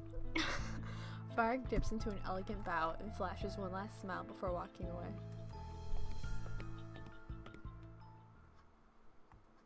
Are you alright? Did we ever am. get the gem? Ever get what? We didn't get the gem. Yeah, we did. Oh, Yeah, we okay. did. See, I Yeah, missed we it. did. Yeah, just before he said he was harassing staff. Gotcha. I missed it. I am. Thank you for helping me. You know I'd do anything for you. What? Excuse you? Mm. You heard me. Look, even Semi's like, the fuck? What? Rod What, shakes his man? head before stepping Yeah. away. Anything for me? Rod coughs, pulling me from the thought. It is possible that he's a witch or that he's working with other witches. But we have no evidence to prove it. Until we figure out what's going on, you need to be wary of him. I know. Rod smiles at me gently. Look Ah. makes my heart thud once painfully in my chest. Stop staring at me like that. Rod looks away, his cheeks tinged red. I feel my own cheeks warming at the sight. I wasn't staring at all. Both of you are helpless. Shut up, Sebi. Rod gives me one last look before finally turning and walking away. I place my hand over my chest where I can still hear my thudding heartbeat. This feeling, is it what I think it is? And I have no right to feel that way about him. He's my stepbrother. I shake my head through the thought, then glance down at the letter that Varg just delivered to me. You were about to do the Ghostbuster themes, weren't you? No. It sounded like you were at the beginning, and then you're No, like, wait, that that's was some Ghostbutters. banjo stuff. The beginning. And that my sister tastes All I, like now all I Mountain can hear is Dew. Willie singing Country Roads in the Sebi voice. Country road, That! take me home. Oh my god. I'll finish this song when I'm out to you. Jesus. There Anyway. is only one sentence written on it. Come to the throne room alone tonight. That's creepy. Chapter 9, The Wedding. Alright. Because I know Willie usually likes to go to bed earlier. I'm going to ask, do we want to continue or stop here? I got time. Okay, because we got Let's do 2 it. chapters left, It's- so I was like, well, It's 9 o'clock. okay. Because I was like, if we continue here, we're gonna go to the end. Oh yeah, no, Yeah. it's That being I said, will manage. take 5. Yeah, I was Yeah. about to say, take 5. Agreed. I've Okay, been holding yeah. a bathroom break for a while. Yeah, that's what I was gonna ask. I was like, bathroom break? I just want to find out when I die. Alright. We'll be back.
I was stalking my neighbors and got distracted. Just I a typical Saturday. Okay. Interesting evening. I had to get a package from the mailroom, and I had an interesting interaction, and then I had to follow through. Ah. Did you? Okay. That makes more sense now. Yeah. Curious now? So, well, the people that I met in the mailroom are directly across from my apartment, so I told my roommate so she can keep an eye on them Ah. while I'm streaming. They In must case be anything sus. happens, I just want to know the details. Alright. The throne room is empty when I arrive. I can only hope this is not some sort of trap. Soon after I enter, the door squeaks open and a familiar face enters the room. Sir Mithros? Sorry for the creaky chair. Right. Sir Mithros walks towards me, then he is close enough, he drops to one knee and bows.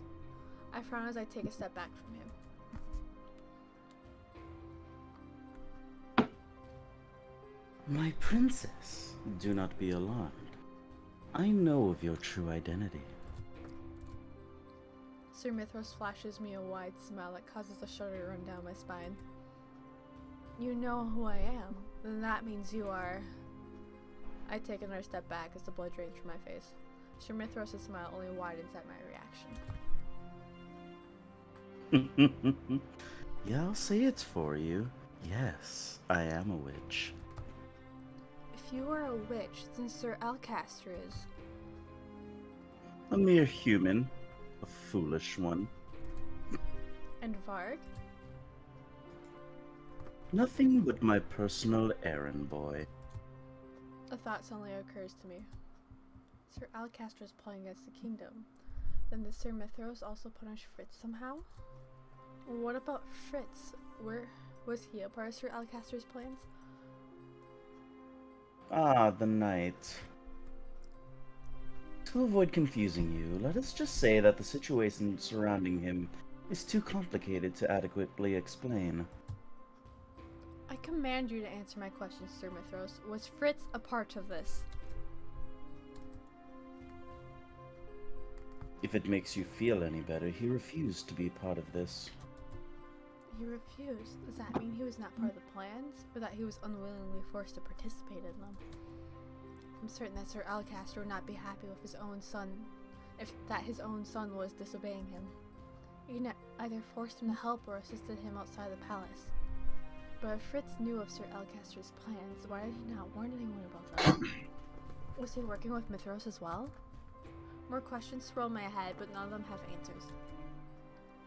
When this is over, I will personally ask Fritz about this. Once I locate him. I shake the thoughts away and bring my attention back to Oh Sir boy. Mithros. Why bother with this reveal? What do you want to gain from it? Before we start our conversation... Huzzah! Circle. Sir Mithros waves his hand, conjuring a faint green glow that envelops the whole room.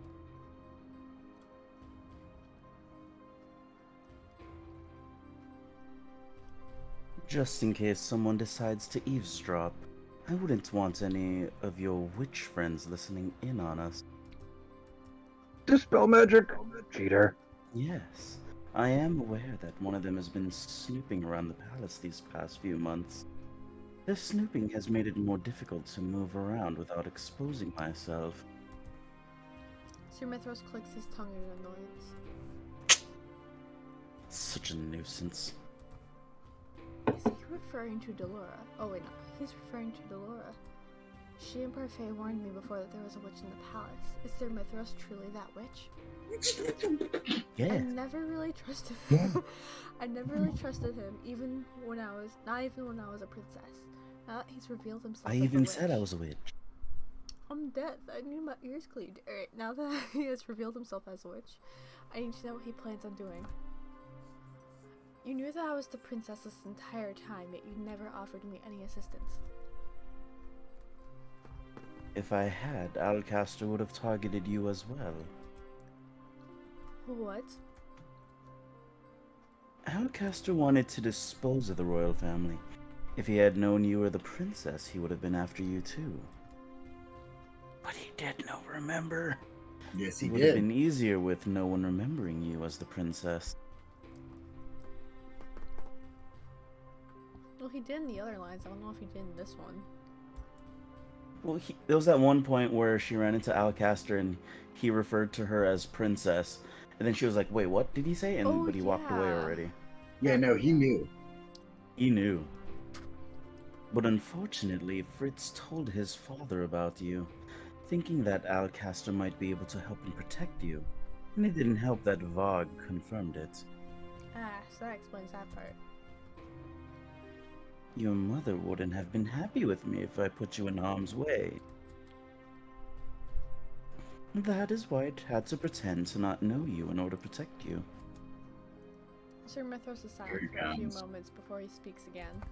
So we know which mom he's talking to. Revealing myself to be a witch was necessary. I had to make myself appear useful to Alcaster somehow, after all. Then, of course, I learned of his foolish plans to steal the crown, and decided to thwart them, though not before I stole something from Alcaster first. I played him like the fool he was. I told him I would aid him with my magic so long as he gave me the knight's protection. Using magic is almost impossible in this place, so having the knights to back me up was crucial. The knights? What does he need the knight's protection for? What are his plans? Mithras starts pacing the room, his expression still calm. I found out that he planned to dispose of me after he obtained what he needed, so I disposed of him first. Alcaster might have been able to convince most of the knights to aid him by promising them promotions, but... well, my magic is far more convincing. Sir Mithras stops in front of me, his deadpan expression transforming into a smile.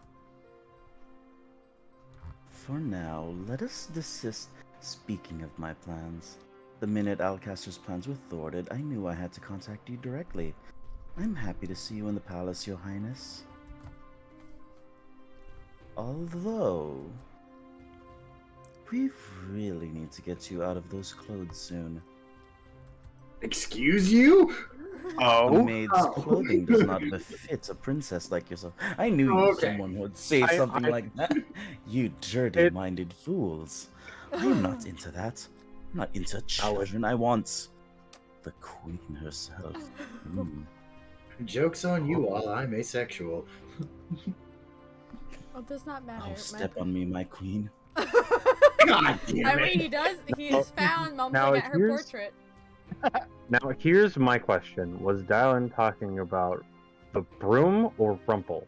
Yes. Good. Had to be sure. That does not matter. My priority right now is to break my curse. Ah, of course. They must truly have been frightened to feel the need to curse you. I feel an uncomfortable tug at my heart. To think that the Lucius Sparrow would actually allow a witch to curse you. Sir Mithras shakes his head, disgust written on his features. When you suddenly disappeared that day, it was as if all traces of your existence had vanished. I searched for you endlessly, my princess. When you first appeared here in the palace, I did not recognize you immediately, but I felt a touch of magic in you and I investigated.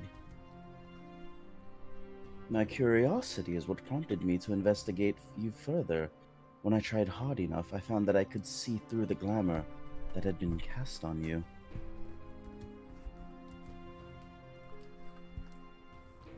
So Sir Mithras truly was the witch Parfait was referring to when she mentioned someone seeing through the glamour. Imagine my surprise when I found out that it was actually you. That fairy bearer has been nothing but a nuisance to us witches. First she betrayed your mother, and then she betrayed you before she had even met you. But Mother... She was a tin bearer, corrupted by darkness. Parfait only did what she had to.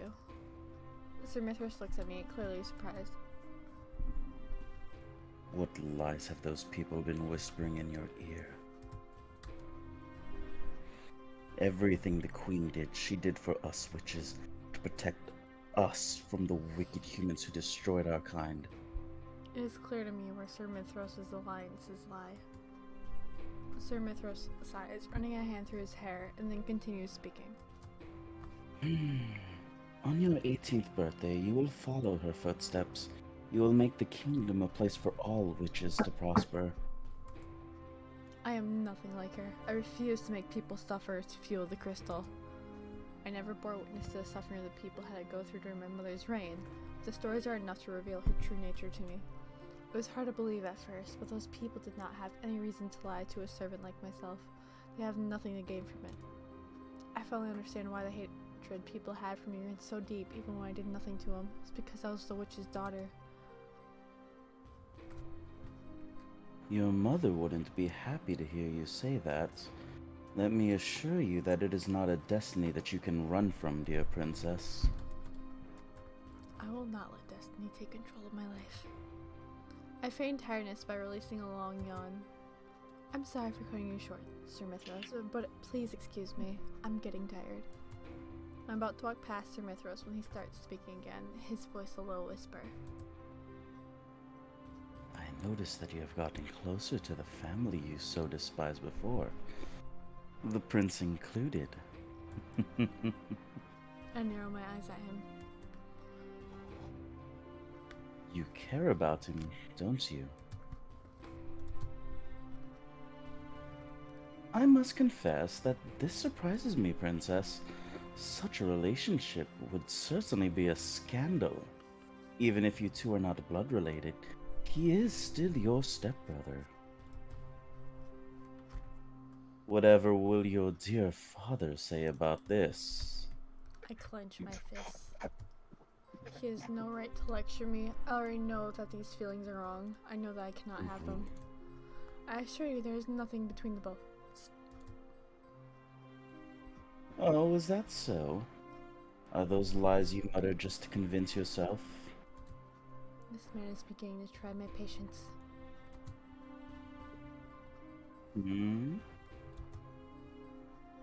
Allow me to share a little secret with you, Princess.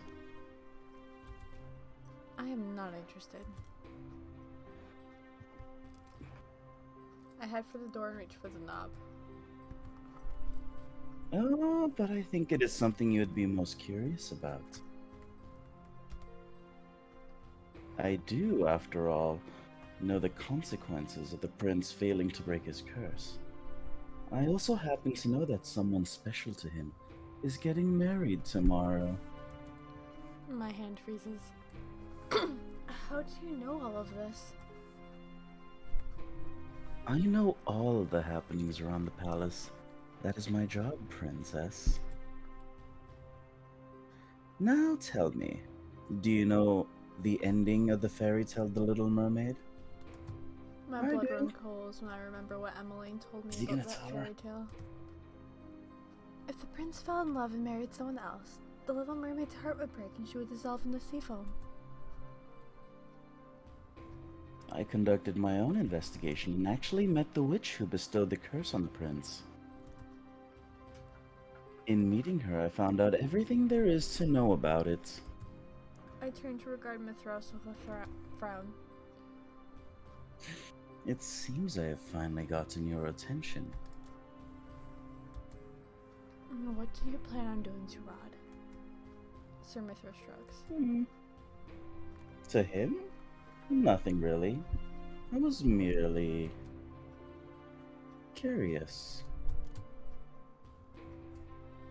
I wanted to know what you saw in him. What do you know about his curse? It stays true to the fairy tale.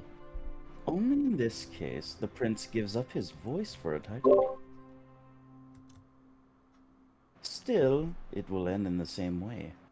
the girl will fall in love with someone else, despite his sacrifice. You mean... On his beloved's wedding day, the prince will die. I had thought you might have reached the same conclusion. Tragic, don't you think? I had the same thought, but... Is Rod truly going to die?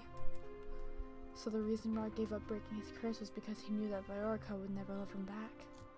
He knew he was going to die the moment Viorica married. Dread begins to wash over me. Why not ask him yourself? As if orchestrated by magic, the double doors open and Rod steps inside. When he sees Wow. me, his expression relaxes. I've been looking all over for you. I wanted to speak to you. I wanted to speak with you about my discussion with the Lady Parfait. I turn around and face Sir Mithros once again, but to my surprise, he's already gone. When did Sir Mithros leave? I'm Batman. Lucette, is something wrong? Was Sir Mithros really speaking the truth? Confront. Ask. Be demanding. Ask. I feel like ask. I agree with confront, honestly. Okay, we got 2 confront, 3 ask. It's like, for the most part, that's how they are. It's like, confront. I don't know. That's me. We're just gonna ask because last time when we were like pleading instead of being angry, it worked out. Okay. So. Worked, yeah. It's like, Is it true that you'll die when Viorica marries Desmond? I see you're still stuck on that same theory.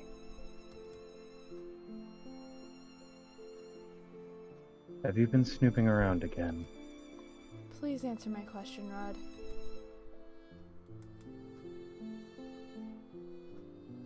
And if I am, Why do you not want anyone to help you fix this? I don't need to tell you everything, Lucette. His voice is soft, his expression tired. I've been aware of another way to break my curse from the beginning, but I would rather die than to do what I need to do. Do what? Have you not read? Rod's voice trails off when he sees my confused expression. He clears his throat. Forget it. Oh, god damn it. Just say it. There's nothing more you can do. Haku, I'm dying of anticipation as much as you.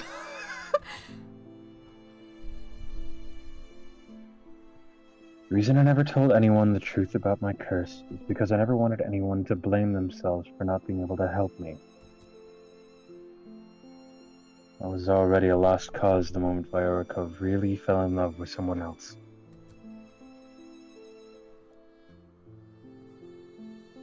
I could never take that happiness from her. Rod becomes silent. What a good dude. Rod becomes Yeah, it's a silent. shame I'm gonna die.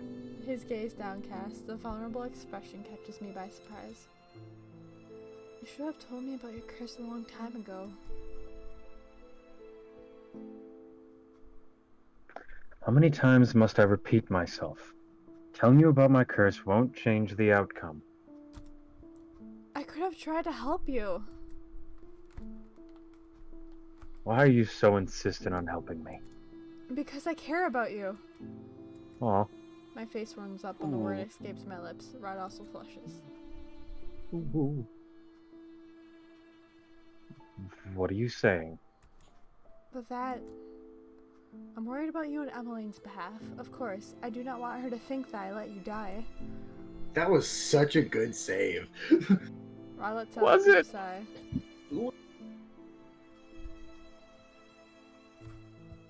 Just... stop talking. You are in no position to tell me what to do. Wait. I am in every position. It's that... There's a hint of warning in his voice. Now you better let me help you, or... Oh, okay. We're just Ooh. doing that. Okay. Oh. You know, Alright, that we're- works too. But also, there was no gem, though. But Well, this still happened anyway. Apparently, we picked the wrong one. Hmm. Yep. Oh well. Worth it. He gonna die. Get Yeah. those tissues ready. Worth- My Worth. words are cut off when Rod presses his lips to mine. It's only a brief kiss when he pulls away. His usual somberness has returned. I told you to stop talking. This reminds me of an episode of Dungeons and Daddies where they literally kiss to get the dude to shut up from talking too much. I mean, in their defense, it worked. It happened in episode 1 and it was great. It worked. And then it was Interesting like, strategy. yeah, and I was like, well, I'm starting to ship these two now. And they just like rolled along with it, pretending to be gay. It was kind of great. Oh, that's a bold strategy, Cotton. Let's see how it pays off for them.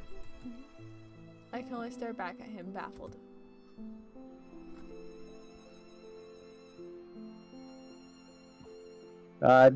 You do realize you just kissed the princess? Did you say kill? Yep. I think Is if Sebi the rabbit? Killed the princess, right? Yes, Sebi is the rabbit. Mhm. I think Okay. You do realize you just kissed the princess? Ra looks at Sebi, then at me. His face colors once more. He takes a step back, his lips pressed together. I'm sorry.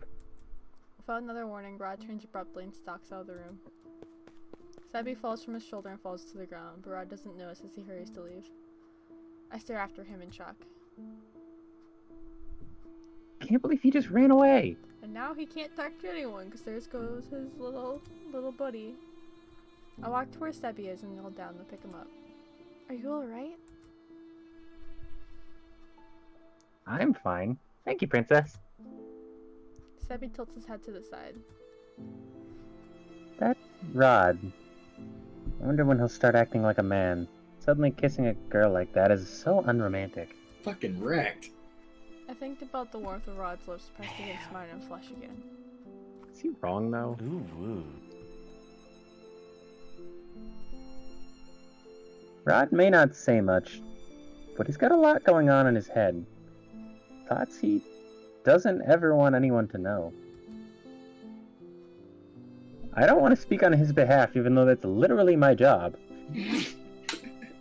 But I know he really does care about you, princess. He's just a little standoffish and has a difficult time showing his emotions. He's sensitive like that. Take it from me. I'm always in his head. I care about him too, but what will become of my feelings once I break my curse? I'll return to being his stepsister when this is all over. No, this is not the time to mull over such thoughts. I'm sorry for asking this of you, princess, but can you return me to Rod? That boy is useless without me. The exasperation in Sebi's voice makes me smile. Sebi acts like Rod's older sibling. Of course. When Rod does not open the door, I knock again. Rod's eyes widen as soon as he sees me. His face flushes in dark crimson. I'm here to return Sebi. Rod nods before slowly taking Sebi from my hands. Thank you. Be careful not to drop me again next time. There's a hint of smile on Rod's face as he taps Sebi's face. Sorry. He looks so much more at ease when he smiles. Rod faces me again with an apologetic expression. Lucette, I really am sorry for what I did earlier. Apologize or don't apologize. I would say don't apologize. She wanted it to happen, right? Ooh, thank you for the I feel like- follow, yeah. Terminal Turtle. I feel like I've I seen like that name that. before. Put a finger on his mouth and be like, shh, you don't have to apologize. No, we just put our lips on his mouth and say, no apologies. Okay, so don't apologize? That's what I vote for. And I agree. What about you, Roy? Yeah, Daddy? Abby and Alan? died. You don't have to apologize. Alright, I think Dylan died. Oh yeah, he's Yeah. muted. Probably had a guest. Probably. You don't have to apologize. I know you did not intend to do that in the first place.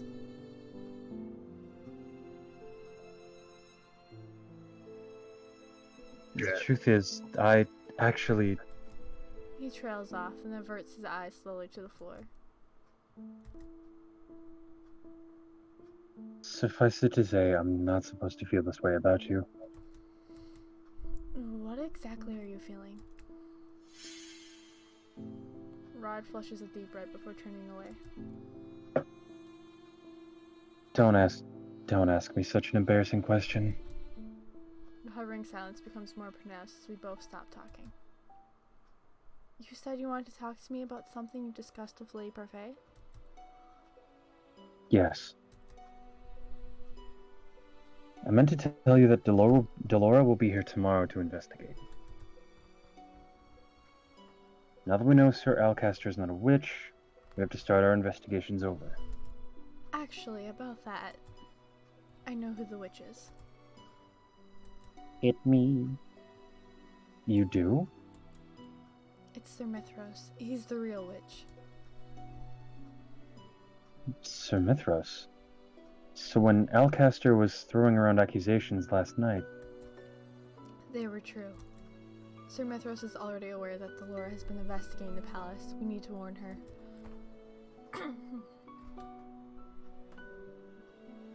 then I will send Lady Parfait a quick message. We need to keep up our guard around him too, especially you. I'm sure he already knows that you're Crown Princess. I nod in response. For now, we should wait for Delora to show up tomorrow. But it's getting late. You should go and get some rest. The moment he says the words, I realize he's correct. My eyelids are heavy. You're right. I think I Needs should weak. take my leave. Arm spaghetti. Good night, Lucette. Good night, Rod. Moments after Rod closes the door, I hear a familiar voice whispering in my ear.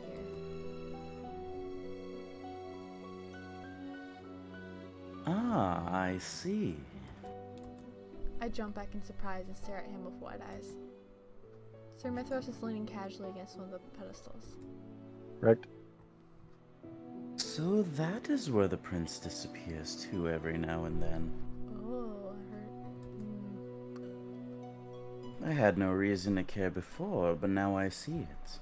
If my guess is correct, he is also in league with the Lucius Bearer. When I do not answer it, Sir Mithros smiles and shrugs. Well, it doesn't matter. I glance around us and notice the green shield from earlier. Once again, no one will hear this conversation. Now that the prince has confirmed your doubts, what will your next course of action be? You want to help him break his curse, yes? Rob may have given up on breaking his curse, but I refuse to do nothing. From the way Sir Mithros is taunting me, he must know of another way to break the curse. Ar will not be happy about this, but I need to use whatever means necessary to save him. Whatever means? Do you know how to break his curse, Sir Mithros? Ah, I will assume that you have not read the full tale of the full fairy tale if you do not know. Yes, princess, I do know. Tell me. Sir Mithros cocks an eyebrow and waves a finger at me. Do you not realize by now how witches work, princess? I propose a deal. I will help you, but you must help me with something in return. Help you? If you are planning on betraying the king... I have no plans of taking the crown or harming any members of the royal family. What? Then what is it that you want from me? I prefer keeping you in suspense. I do enjoy surprises. You will find out the day after tomorrow. That is Your 18th birthday. I look at him perplexed. Why does it have to be on my birthday? Don't worry, Your Highness. What I request from you will also make you for a present gift. What do you say? I bite my lower lip as I consider. I'm worried about Sir Mithras' request, but I no longer have time. Viorica's marriage is tomorrow, and Sir Mithras has the upper hand. I understand. Good. Now remember, dear Lucette, witches are bound to their oaths. Now, in order for the prince to regain his voice and life, something must be taken by force, just like in the fairy tale. What does he mean by that? Tell me what I must do. Oh, I did forget to mention this, but it is not you who must act, but the prince. What? If Rod could help himself, he already would have done so. Please trust me, princess. You will have my aid, and I will make sure the prince's curse is broken.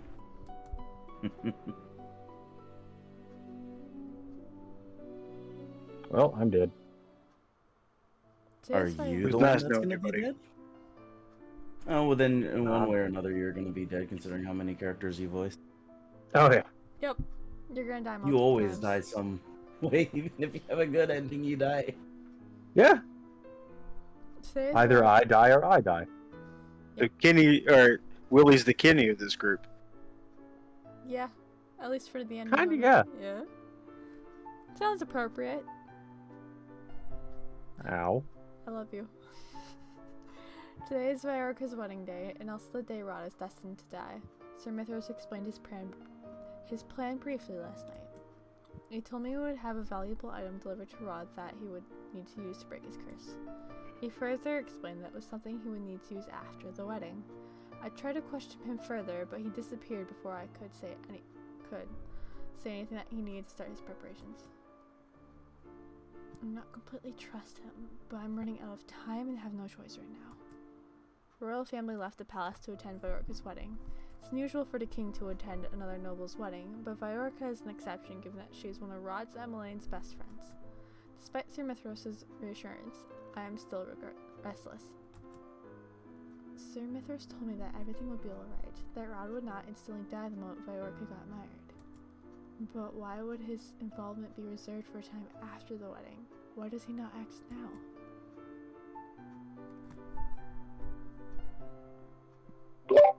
Someone looks like they're in a bad mood. Delora suddenly stands before me, smirking. Her appearance shocks me so badly I nearly drop the dishes in my hands. What impeccable timing. We've heard from the prince about Mithros. No wonder I was iffy about that man. I should have realized he was a witch. Do you know him? Yes, I do. Delora walks closer and places both of her hands on my shoulders. Listen to me, princess. I am warning you. Stay away from Mithros. Do you understand? That man is a sly devil. He cannot be trusted. I take a deep breath to still my rapidly beating heart. I hope I will not regret asking for his help. Princess, I need you to promise me that you will stay away from Mithros. Yes, of course. Good. For the time being, I will resume my investigation. If I'm lucky, I'll find out what Mithros hopes to accomplish. Actually, he's not in the palace right now. He went to with the royal family to attend the wedding. A wedding, huh? How unusual. I can only assume he must be there at the wedding to help Rod. Well then, better make use of his absence while I can. I'll see you later, princess. When I'm left to my own thoughts, my mind returns to the issue of Rod's curse. Sir Mithros mentioned a similarity with the fairy tale, which means I may have a chance of finding out more. I decide to go to the library when I have time to pick up the book. I am now on my way back to my quarters with the book in hand when I see Rod walking towards me from the other side. His eyes are fixed on the floor, so he does not notice me as I approach. Rod? He's still alive. Does that mean Sir Mithros has succeeded? Oh, it's just you. Rod's voice still comes from Sebi. The realization instills a deep fear inside of me. He's still cursed. How much time does he have left? Much to my surprise, Rod actually smiles at me. The smile is forced, however, and does not reach his eyes. He looks crestfallen. Are you alright, or how was the wedding? I think we should ask No, if they he's both sound okay. pretty similar. Yeah, I mean... Are you alright? I really can't tell them. These questions don't seem too different to me, but... It's like, do we talk about him, or do we get straight to the point? I don't know. It's obviously talk about him. Duh. Like, how about the rest of you guys? Like, none of you? Any opinion? Alright, that's what I'm leaning towards. Are you alright? Honestly. Any input from anyone else? Are Yeah. you alright? Okay. I'm going with that one. That would be a majority, technically. So, are you alright?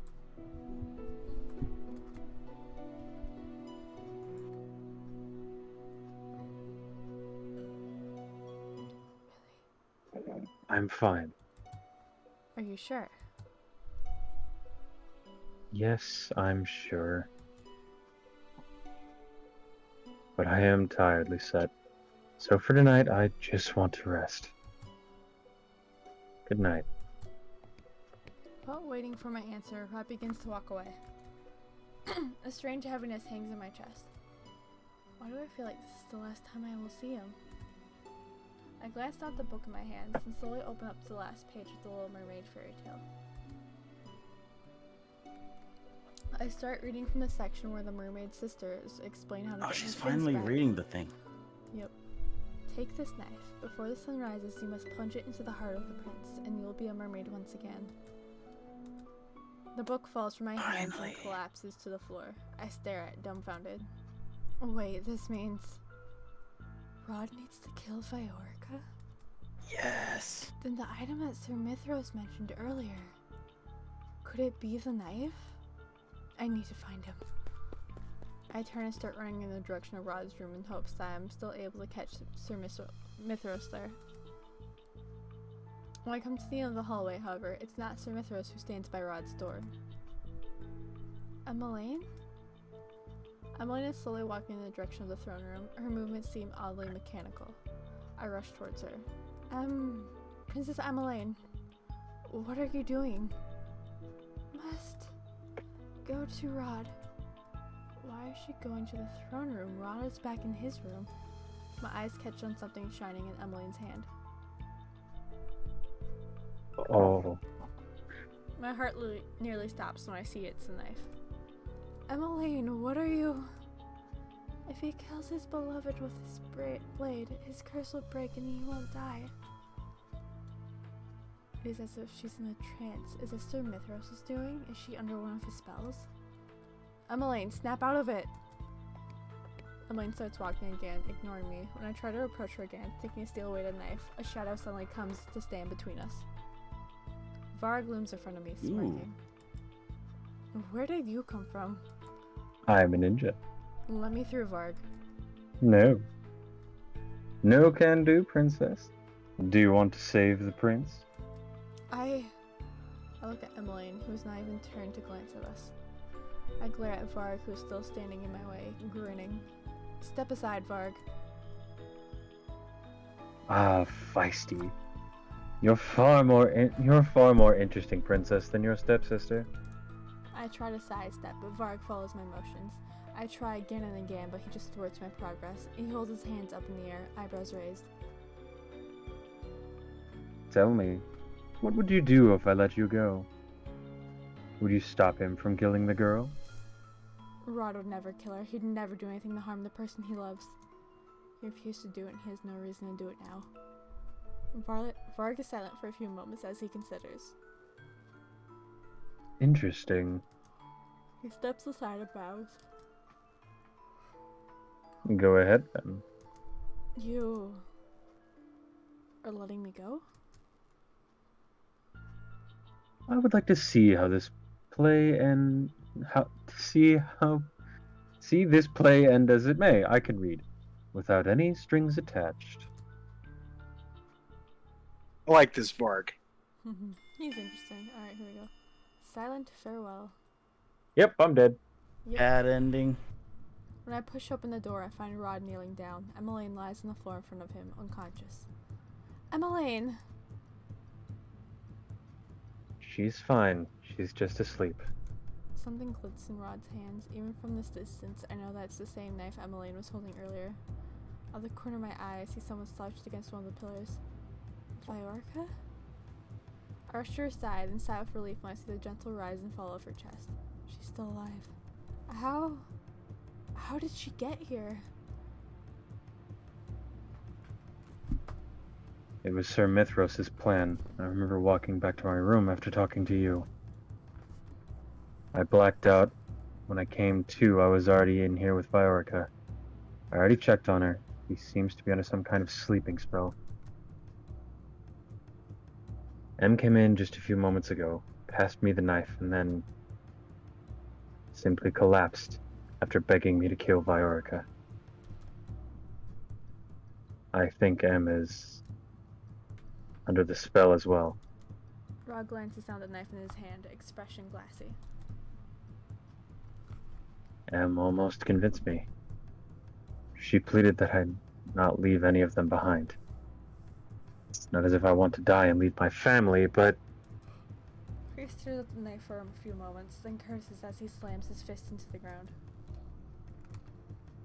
I can't kill her. Why would Sir Mithros want me to do this? Guilt floods my chest, making it difficult to breathe. I was the one who asked Sir Mithros to help Rod. He said he knew how to break his curse. But I didn't realize that in order to break his curse, he needed to kill the person he loved. I relied entirely on the story Emmeline told me, and that was my biggest mistake. I should have read the full fairy tale. I could never kill her.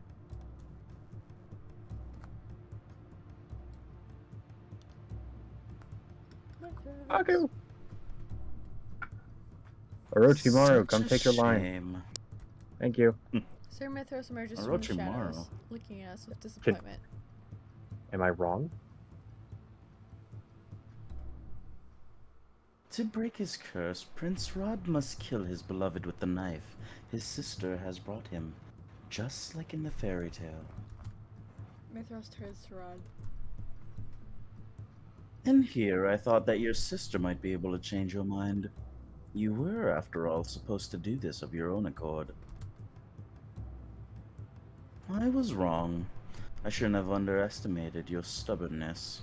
Casting a spell on you would have solved this problem entirely. I totally thought he would. I'm surprised he didn't. Why are you doing this?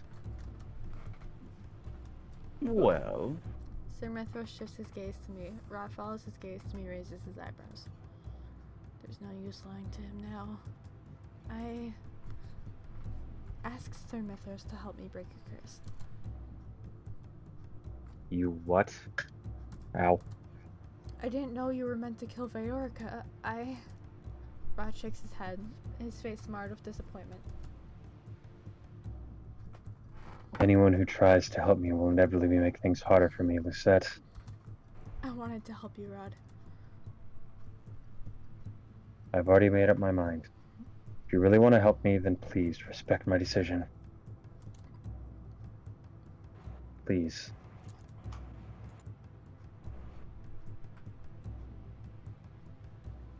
shame. And here I thought I would be witnessing a dramatic finale tonight. Sir Mithra starts walking away. I'm about to chase after him, but then I realize there's nothing else he can do. Rod has made his decision. I feel my heart plummet as I slowly nod at him. So, there really is no other way. I could never break my curse like this. Viorica was my first love. And my good friend. Besides that, my love for her faded a long time ago. She's been replaced. You've been my beloved for quite some time already, Lucette. Oops. But it doesn't matter, does it? I will die soon. Rod, I feel a heavy weight on my chest as if some force is crushing my heart. I'm sorry. I promised myself I would save your life, but I failed. I blink back the tears that are brimming in my eyes. Rod stands, then moves closer to stand before me.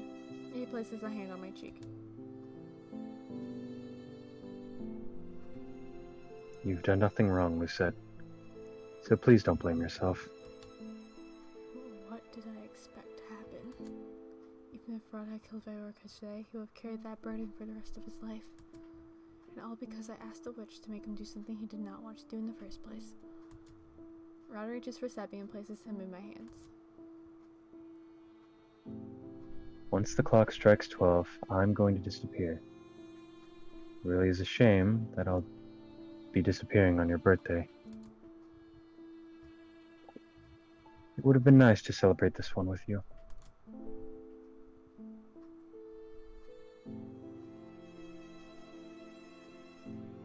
Promise you'll take care of my family for me? There must be another way. You can't go just yet.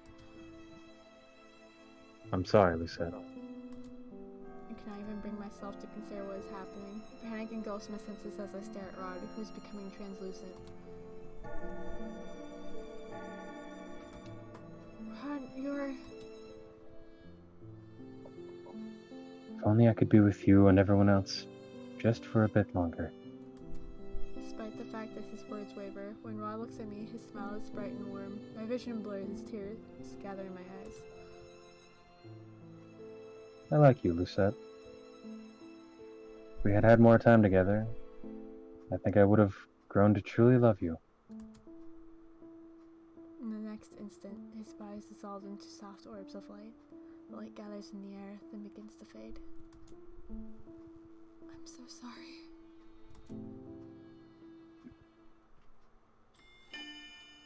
Inconsequential. I'm dead. Yep. Sorry, Willie. Look at them bubbles. No, we knew I was gonna die. Yeah. Wish I could res you. Okay. I knew I was going to die. Alright, who has that cheat sheet up? Cause So I guess in the good end, he murders her. Speedrun! He I'm goes a not little saying bit of shit. stabby. Even though I know what happens, I'm not saying shit. Alright. Okay, I'm pulling it up. Yeah, either I die or I die. We already knew this. Dun, dun, Click spin. Oh, wait, I can skip up here. I'm dumb. I was like, can we skip this? Sign here. I'm hitting. Sign heavy. here. Lucette. The princess. Princess. Ba-da-da-da. Yeah. And I'm pretty sure this it don't doesn't matter. Doesn't matter. Go live. Okay, we're just gonna do this because everyone just takes so long. Right? No questions. Screw all of you, I know my stuff. So, oh shit. Hold on. Doesn't matter. It doesn't matter? Okay. Wait, it does? Oh, it's dot dot dot. I see it. It's Okay. hard to tell Yeah. that the dot dot dots were bolded. So while this goes on, so while this happens, Don't matter. as side characters, Inconsequential. as side characters for a Dungeons and Dragons game, because why not? I have created 4 characters from this game because why not? You're welcome. I have made Waltz, Rod, Rumple, and Karma. Are you gonna make Fritz and Walt? What was it? Are you gonna make Fritz once we like do I will his probably song? make Fritz and Varg at some point. So are you replaying the story again just to choose a different outcome or something? Yes. I'm confused. Every time we get one ending, we speed through and do the other ending. Okay. With the So correct full choices. playthrough, but it's always been bad and then good because we You're failed every allowed time so 2 far. bad choices, and if you Good job, do team. not then bad end. Alright. Rumple's This one a was answer oh. him. Answer him. All right. Answer him. Answer me. Got that one right. Yep. Rumple is a nature cleric. Karma is a Go outside. lycanthrope blood thank you hunter for the follow. because blood hunter. Right. Go outside. Go outside. Last time we stayed inside and Yeah. blah blah Okay. blah. My No, last time we No. last time we made the right decision here. No, when we screwed didn't up. because skipping Yeah. was grayed out. Last time we stayed They inside. decide. Oh, did we? So Am I thinking the other one? Yes, you are. My time might be This is better new. spent trying to improve Rod's opinion of me. If I can get him to tell me precisely what I've done wrong, I can make up for it. I hope that would give me a good deed. I curtsy to the 2 girls. Excuse me, Your Highness. I shall wait outside with Rod. I cough to clear my throat.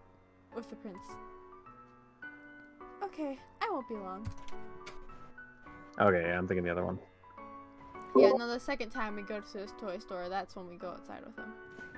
I Yeah. move to stand next to Rod, who's leaning against the wall. Rod sighs in annoyance. Why do you keep following me? Mar?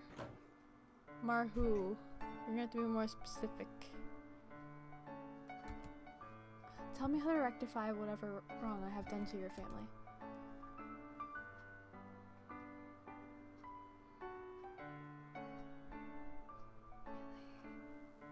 This again? I cannot help but scowl at Rod's answer.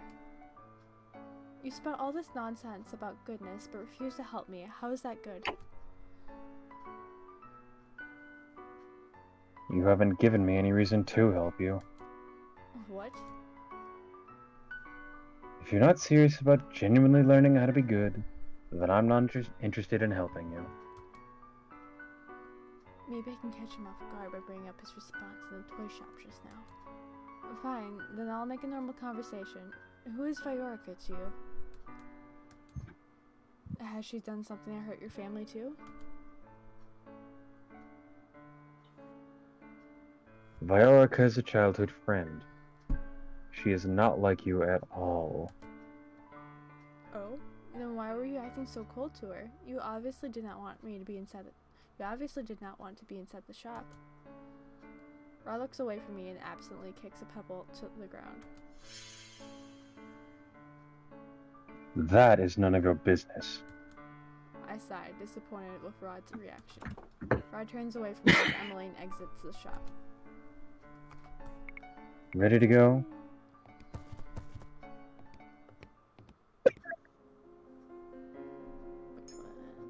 Guide me, Haku. First one. Why do you want me out of the palace? The further away you are from my family, the better. I glare at him. Your reaction is completely unwarranted. I'm trying to make up for what I've done in the past. Only because you're being forced to. Why should I make any difference? Besides, I'm willing to help you break your curse, even though it appears you do not want to. I do not realize the anger inside of me at first, and I notice my hands are fists and that I'm shaking. You're angry at me for treating your family with unkindness, and yet you do not treat me with any respect or kindness either. Excuse me? Nothing useful. Laura sighs. And skip. I always know that. By Mar, do you mean Mari? Like, Jackson, are you a friend of Mari's? Or are you talking about a different Mar? Alright. Tell him off or stay silent. I think think we did that one. That was right. Stay silent. Oh, okay. Yeah. Clench my fist. Oh, right, we did pick that one. Okay. Meow. Surely a lowly maid should not be doing this. You refuse. Refuse. Even I do agree. I doubt Rod would even want to dance with me. Oh yeah, this was about the dancing. Yeah, you cannot learn how to dance by watching someone. You have to practice the steps yourself. But If you need a break, you can just say so, Em. no, really, I find it easier to learn through visuals. Sorry for making you uncomfortable, Lucette. Let's just continue our practice, Rod. Emmeline smiles at me, but it's obvious that she looks more disheartened now. Rod looks at his sister before shaking his head. He turns to walk towards me. He holds out his hand. Would you dance with me? What? Rod leans closer to me and speaks in a low voice. Play along. I This is just for noticed that Emmeline. Dylan typed that he missed the entire ending because of it. Yeah, I was gonna type it out to him. The Okay, Did entire. you want us to like explain what happened? We'll Like, how much cover did it. you later. miss? I missed.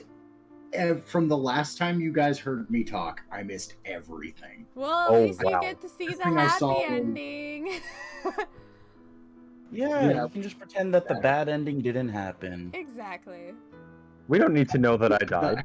It's The reason I'm fine. here is He endings. did. Alright. He did. He's actually curious about your dancing, princess. I'm surprised when gets Seppi's only ditched. whispers to me. I can tell it's Seppi by the change in the pitch of voice. Oops. Sorry, Rod. Rod glares at Seppi before looking at me again. Well, I shift my gaze to Emmeline, who is practically beaming. I sigh and take Rod's hand. No, Emmeline doesn't like treating me as a maid, but this is a little too much. Oh, fine, just this once.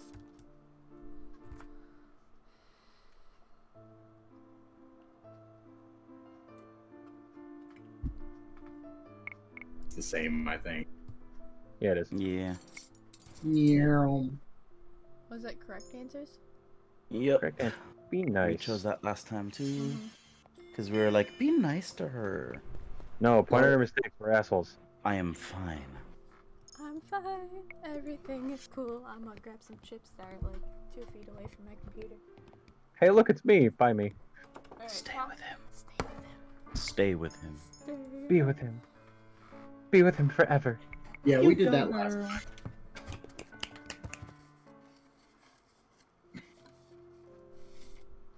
You're like not doing a very good job. I think we said that last time too. Mm-hmm. Yeah. Compliment him.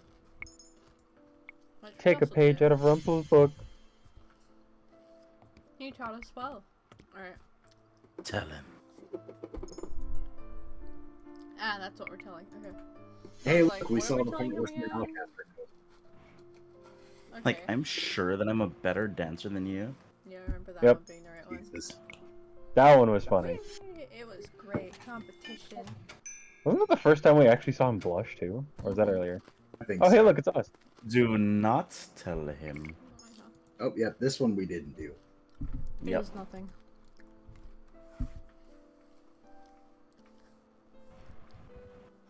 If you refuse to tell me what happened, then I will have to assume that the noblewomen were telling the truth about you.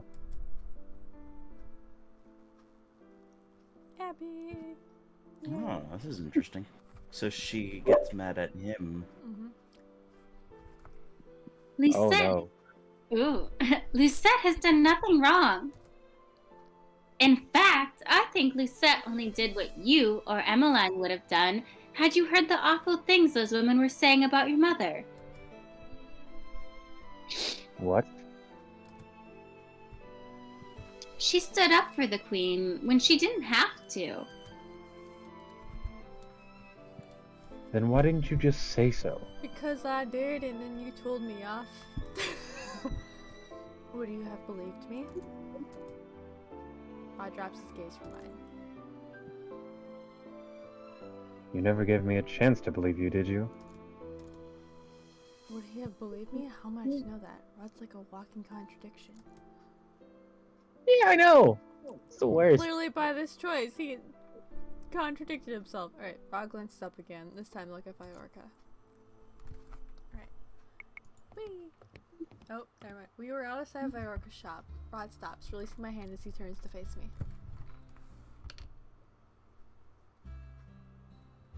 Do you really think I would have refused to believe you if you told me the truth? You never liked me. You have no reason to believe me. Rod sighs, a hand running through his hair. I told you I would help you break your curse, right? That offer alone should be enough for you to know that Rod turns away, suddenly looking embarrassed. that I don't dislike you anymore. You're expecting me to just assume that? How would you know? How would I know unless you made that absolutely clear?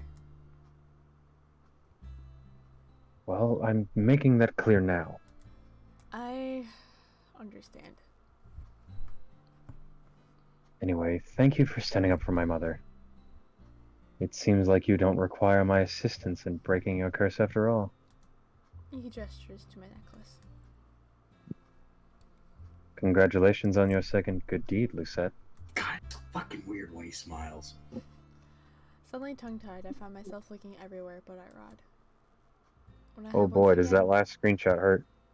When I have once again gathered my senses, I turn to the road. My eyes narrow as I recognize the path we're on. I think we're back on the regular.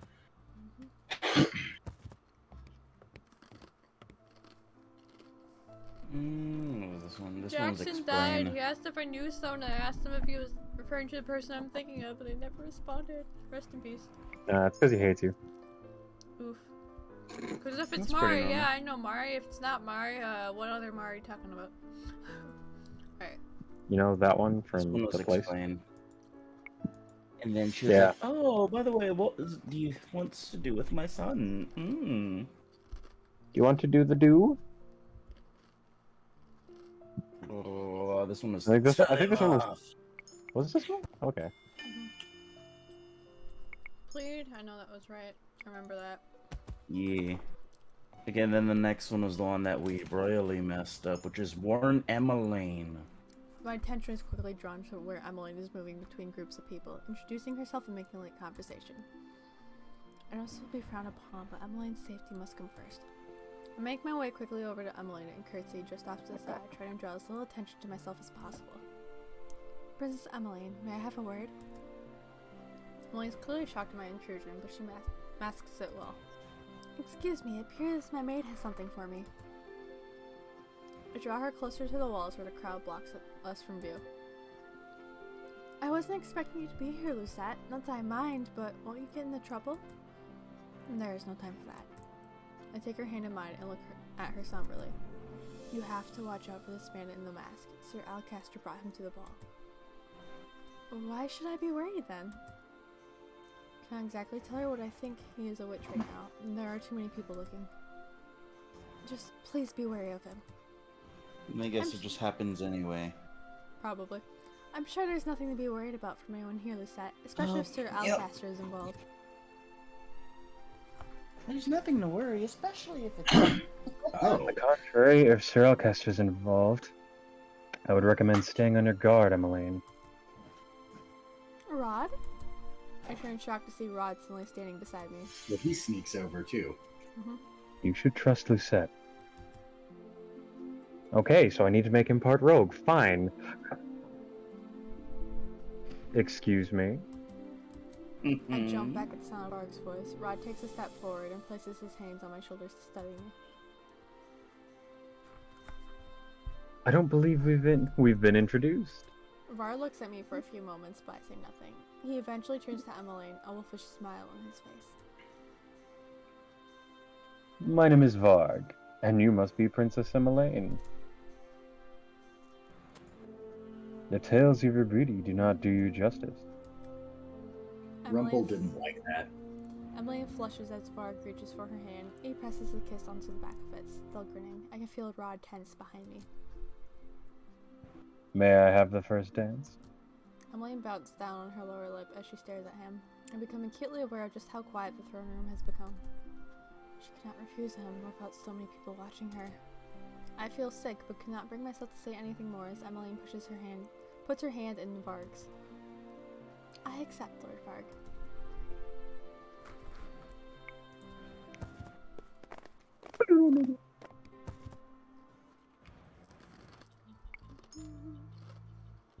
Remember that one, Say Dots, nothing. dots. And this time we confront him. Confront! Bitch! It's like, bitch! I have a chip in my mouth. Give me a moment. No. Is this how you really want things to end? Yes. What are you talking about? Have you even thought about what your family will feel after they found out you lied about your curse? You're going to die when Viorica gets married tomorrow, am I right? This is why you told me that there is nothing I can do to help you break your curse. Because there really is nothing you can do to help me. Viorica will never return my love. I've already accepted my fate a long time ago. Lady Parfait is the only one who insisted I find another way to break my curse. Because she refuses to give up on you, and I will not give up on you either. Until you find out how. I've been aware. Oh. Hello. Right? Yeah, you don't have to apologize. Ooh. Ooh. I don't think I've seen this. I'm about to leave when Rod suddenly grabs my hand. I turn to face him. Lucette. We picked that last time. I wonder why we're paused here. Maybe it's this changes since we're not choosing wrong answers already. I guess this is the first time I've seen it happen. This is the first time I've heard him say my name so warmly. I just wanted to. I can almost hear my heartbeat ringing in my ears as I stare at him with anticipation, but Rod says nothing else. Rod eventually releases my hand with a shake of his head. It's nothing. I cannot help but feel dejected. Good night, Lucette.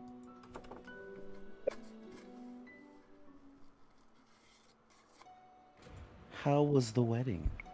Oh, okay. I quickly clamped my hand over my mouth after I asked the question. Roger saw the person he loves getting married today, and I already know how he feels. I apologize, I should not have asked that. Rod looks at me, surprised. Then, to my shock, he starts chuckling. What? Why are you laughing? You look like a criminal caught in the act of a crime. I apologize for trying to be sensitive, Your Highness. But realizing, I smile back at him. Looks like Rod finally learned to converse with me normally. I hope this will not be the last time I see him smile like this. I tried. I'm tired, Lucette. I will now retire for the night. That's a sentence. Rod looks at me again and smiles. Good night, Lucette. Without waiting for my answer, Rod begins to walk away. Yep. The mermaid's voice. Oh my god. Must shoot ship faster. Alright. I stop in my tracks when I see Sir Mithras standing just in front of the main door to the throne room. He looks at me expectantly as I approach. Sir Mithras? Good evening, Your Highness. Such a lovely night tonight, isn't it? Only half an hour left before you will turn 18. Do not forget our deal, Princess.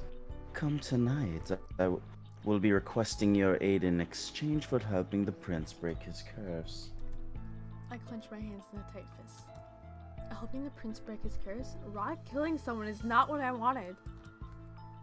Sir Mithras puts a finger to his lips. You wouldn't want to attract the attention of the knights, would you? There would be quite a bit of explaining to do then. I glare at him, then take a deep breath and lower my voice. You should not tell me that breaking Rod's curse meant killing someone. Oh, but I'm only honoring my end of the deal. Perhaps you should have done your research before agreeing. The grin on his lips never wavers, but I can see the amusement in his eyes. I relied entirely on the story Emmeline told me, and that was my biggest mistake. I should have read the full fairy tale. So, Dylan, were you here when they explained the ending of The Little Mermaid? For context, so you understand what's going on? No, I missed all of it. Okay, you can explain. Okay, the context of it is in the end of The Little Mermaid, so she failed to get the love of the prince. Her sister comes and gives her a knife, and she's told the alternative way is to kill the prince, and she will return back to her normal life. Thus, Lucette finds out that he has to kill Viorica to break That his was what I curse. figured. Mm-hmm. Yeah. Emmeline has to bring him a knife, and he has to use that to kill her. But now it seems you finally know the full story of the Princess Fairy Tale. To break his curse, Prince Rod must kill his beloved with the knife his sister has brought him, just like in the fairy tale. Sir Mithras continues to smile at me. I realize that he is speaking slowly, like one might speak to a child. So condescending. No. Wait. I start to realize that Sir Mithras is purposely drawing out this conversation to stall me.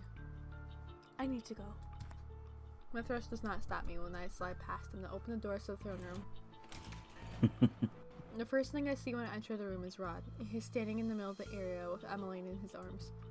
Is she alright? Rod gently places Emmeline on the throne. He leans down to look more closely at her sleeping face and reaches down and take the object in her hand before he faces me. I can see the metallic glimmer in his hand and know what he's holding, the knife Emmeline brought her. With her. Do it. Where did she even get this knife? He pauses to stare at it, then turns slowly, eyes widening at some sight in another part of the room. I follow his gaze to the corner of the room where Viorica floats in midair. Her eyes are closed and her hands clasped as if she is just sleeping. Oh. Viorica? But how? Such a pleasant surprise, isn't it? Sir Mithras walks into the room and his hands clasped behind his back. You. Good evening, Your Highness. Is this your doing? Sir Mithras just smiles at him pleasantly. Rod only glares back at him. Guards! Sir Mithras clicks his tongue and chuckles. My apologies, Your Highness, but no one will be able to hear you, no matter how loud you shout.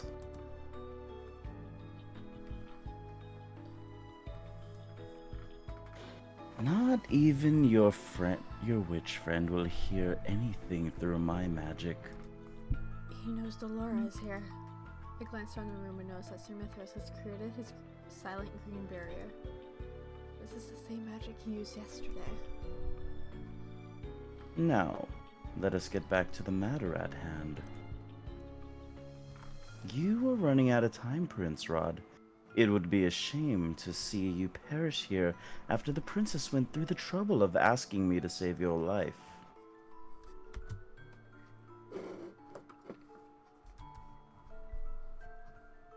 Lucette? What is he talking about? The princess didn't want you to die, so she asked me to help break your curse. Sir Mithras spreads his arms, gesturing toward both Emmeline and Viorica.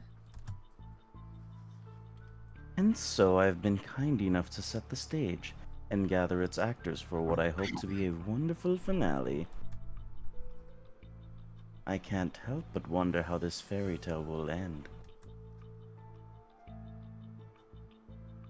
Why would you do this, Lucette?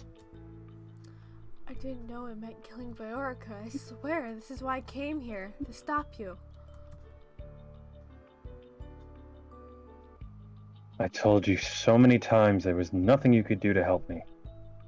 And yet you still refused to listen to me. Because I refuse to let you die. Can you not see that you're important to me, Rod?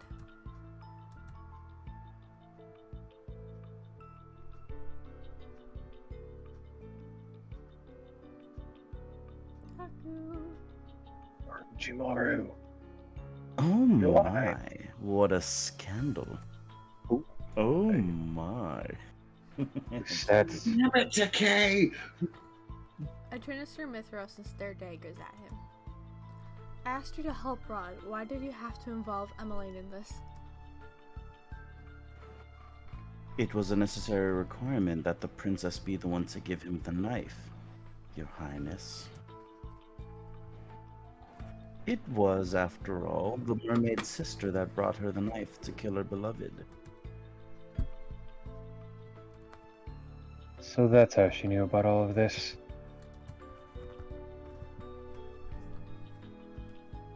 She came here crying and begging me to break my curse.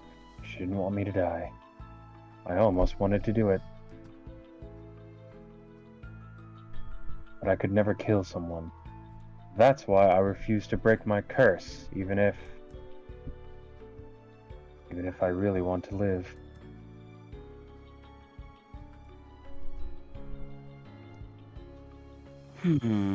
Perhaps I miscalculated. Oh well, this can be remedied.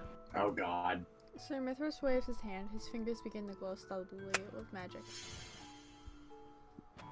So yeah, that's subtle. What are you...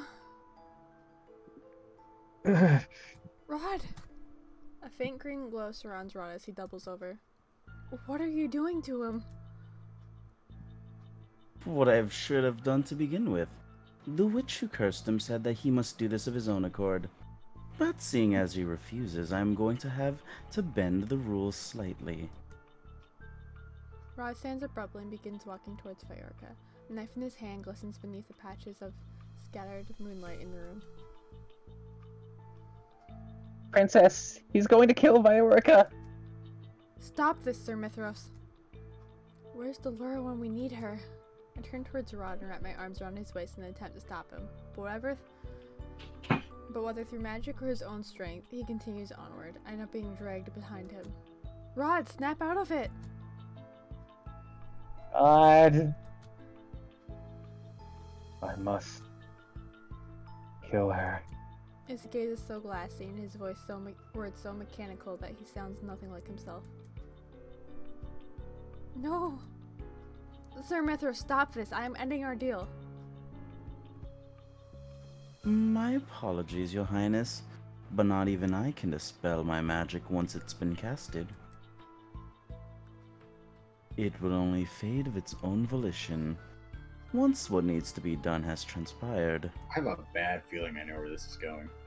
That, or perhaps in the most unlikely circumstances, the prince will simply shake the spell himself. Though Mithros' words are apologetic, his expression is anything but. In fact, he looks amused by it all. I am so sorry I made you kill her. Okay, now whose voice is this? Nondescript. Not so fast. Not That's what I Laura? thought. It's Yeah. Abby's time to shine. Hey, It's me? Yeah. It is you, Yeah. the one and only Delora. Okay. Just watch, Not it's gonna so be parfait. dispel magic. Bam! A crimson ball light rushes towards the Mithros. He waves his hand through the air and is barely able to conjure a shield to protect himself from Delora's magic. Delora! It wasn't exactly easy to find you all, especially with the silencing spell. Such a nuisance. Makes him look like That a is bitch. not But important. luckily she had echo drops. And doesn't give a shit. That's not important. Let me save Rod. Frost slowly appears beneath Rod's feet. It spreads up his legs, freezing him in place. I sigh with relief as I collapse onto the floor. My arms are sore with the effort of trying to hold Rod back. Mithros clicks his tongue as he faces Delora. I don't believe you were invited to this play, traitor. Here we go. Time for magic. Magic fight! Avada Kedavra! Oh no. Oh my god. Light gathers around Mithras' Avada hand. Cthulhu! What the fuck? Moments later, he releases the energy towards her. Laura, in turn, conjures a barrier, successfully protecting herself from Mithras' magic. I always did fancy myself a party crasher. I love her. Right? Still, to think that you were alive this whole time. Myth. Myth? Aha. He His- just disguised his name with a rose at the end. No one will know it's him. No one will ever know. The fake mustache of naming conventions. Yep. It really is. His real name. He is one of the Tenenbaum Bearer's servants. This person was my mother's servant? Allow me to correct you. I am her only faithful servant. I am nothing like that ungrateful bastard who betrayed her to the fairies. Who is he talking about? Well, whatever it is you're planning, forget about it. There's no way we're letting you get away with it. Oh?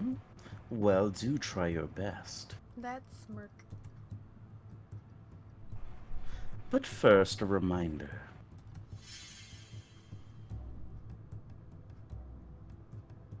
I am the superior witch here. Are you though? Energy crackles. Yeah. Energy crackles in the air as sparks begin to form around his hand. The spell's taking longer than his other spells. I notice Dolores worry moments before she's able to cast a shield on herself. This is not good. Mithras releases the bolts of lightning in Dolores' direction. The impact causes both the shield and the ground to shudder. Delora! The smoke clears miraculously. Delora stands unharmed. No sooner has a sigh escaped my lips than another frightening sound echoes across the room. There's a loud crack. Magic missile. There's a loud crack, and I realize that's coming from Dolores' shield. Everything after that happens in the blur. Delora is still trying to hold the shield up when Mithras casts another spell at it. It shatters and the magic seeps through and hits her directly. Delora! Really now? Have you forgotten the most important lesson in defense magic? Always conjure another shield after being hit by a powerful spell. Or, oh, I do apologize. Perhaps I did not give you enough time to cast another shield. How thoughtless of me. Delora lays on the floor, unmoving. Delora! I'm about to rush to her side when Mithras moves to stand in front of me with a malicious grin on his face. It will do you no good to be in denial, princess. How could you? How could you hurt another witch? It is not a crime to destroy a traitor. He looks back at Delora with clear disdain, then he sets his eyes back on me and raises his eyebrows. It is foolish for you to try to stop this. You wanted this, and I will not allow you to renege on our deal. The prince will break his curse, and you will help me. Help you? Yes. I went to great pains to make sure Alcaster kept you safe, just so you could repay me. You said you made a deal with Alcaster to borrow the Knights' assistance. And what would I need the knight's assistance for, dear princess? I never needed the knights. I just needed Alcaster to keep you safe. I would have gotten rid of him myself if I wasn't sure the king would eventually find me. So this whole time you were only trying to keep me safe? To use me? Use is such a simple, ugly word. Remember, I want you to help me. Princess! Oh, Sebby. I turn around and realize that Dolores' spell on Rod has faded and that he's now only a few feet away from Viorca. Rod! I force myself to run towards him as fast as I can manage. And not let you kill anyone. I don't know what I must do to stop him. so I do the first thing that comes to mind. I put myself between Rod and Viorca just as he's about to plunge the knife in their heart. I was worried. Princess! Oh shit. Oh shit. Oh shit, I called it. My Oh my body Yeah. is racked with pain the moment the blade sinks into my shoulder. I collapse to the floor and hold on to my injured shoulder. I can feel my blood seeping between my fingers. You fool! You could have easily been killed. I don't care. I love Rod and I would never let him do something he would regret for the rest of his life. I cringe, tears clouding my vision as the pain worsens. Lucette. I feel Rod's arms around me as he cradles me to his chest. I look up at him and see his eyes are fixed onto my bleeding shoulder. He looks at me with anguish. He grabs a handkerchief from his pocket and presses it to my shoulder. I can't believe I did this. I stare in shock as his lips move. It's not Sebi speaking, but him. Hey! Your voice! You broke But your how? curse! She gonna die. But how? Yep. Bright light envelops us, and for a few moments I have to close my eyes against its brightness. I reach out to grab my necklace, but it's gone. I open my eyes in panic, but the necklace is definitely not there. Lucette, the glass slippers. I glance down to see a pair of smooth glass slippers on my feet. Hey! Wait. Hey. You broke your curse by breaking mine. But how? Uh, I don't get it. I'm confused. I can explain. I'm also confused. So remember what he said at He- the No, bad never mind, ending? less confused. Remember Nope, what he said the never bad mind. ending? Yeah, cause so that way. What? Yep, nope. Now I get it. Yeah. I don't like this. did see No, that but what? explain. Okay, so the bad ending, he said Lucette became his beloved, so if he killed Viorica, it wouldn't have broken his curse anyways. It had to be Lucette, but because she burst out saying that she loved him, his curse is broken. So Because his right, beloved it actually Loved him died. back. Yeah. Yeah. Yeah. Oh, okay. Oh Gotcha. my gosh. So they Because broke it the changed natural way. targets. Mm-hmm. Yeah, Because so, his. so Okay, if I he, get it. if he wasn't being Mr. Wowling and, oh, I'm gonna die, but I don't want to be sad, he would have been able to think around that, oh, if I have someone else I love instead, he'll love me back. Yeah. Bam. Oh, that would make sense. That'd be crazy. Yeah. But he was too busy being like, no, I'm not gonna tell anyone. I don't want anyone to be sad. Alright. I heard the sound of shattering glass and turned to see Mithras staring at a broken vial. What is that? Frost has begun to form at his feet and now spreading up his legs. What is happening?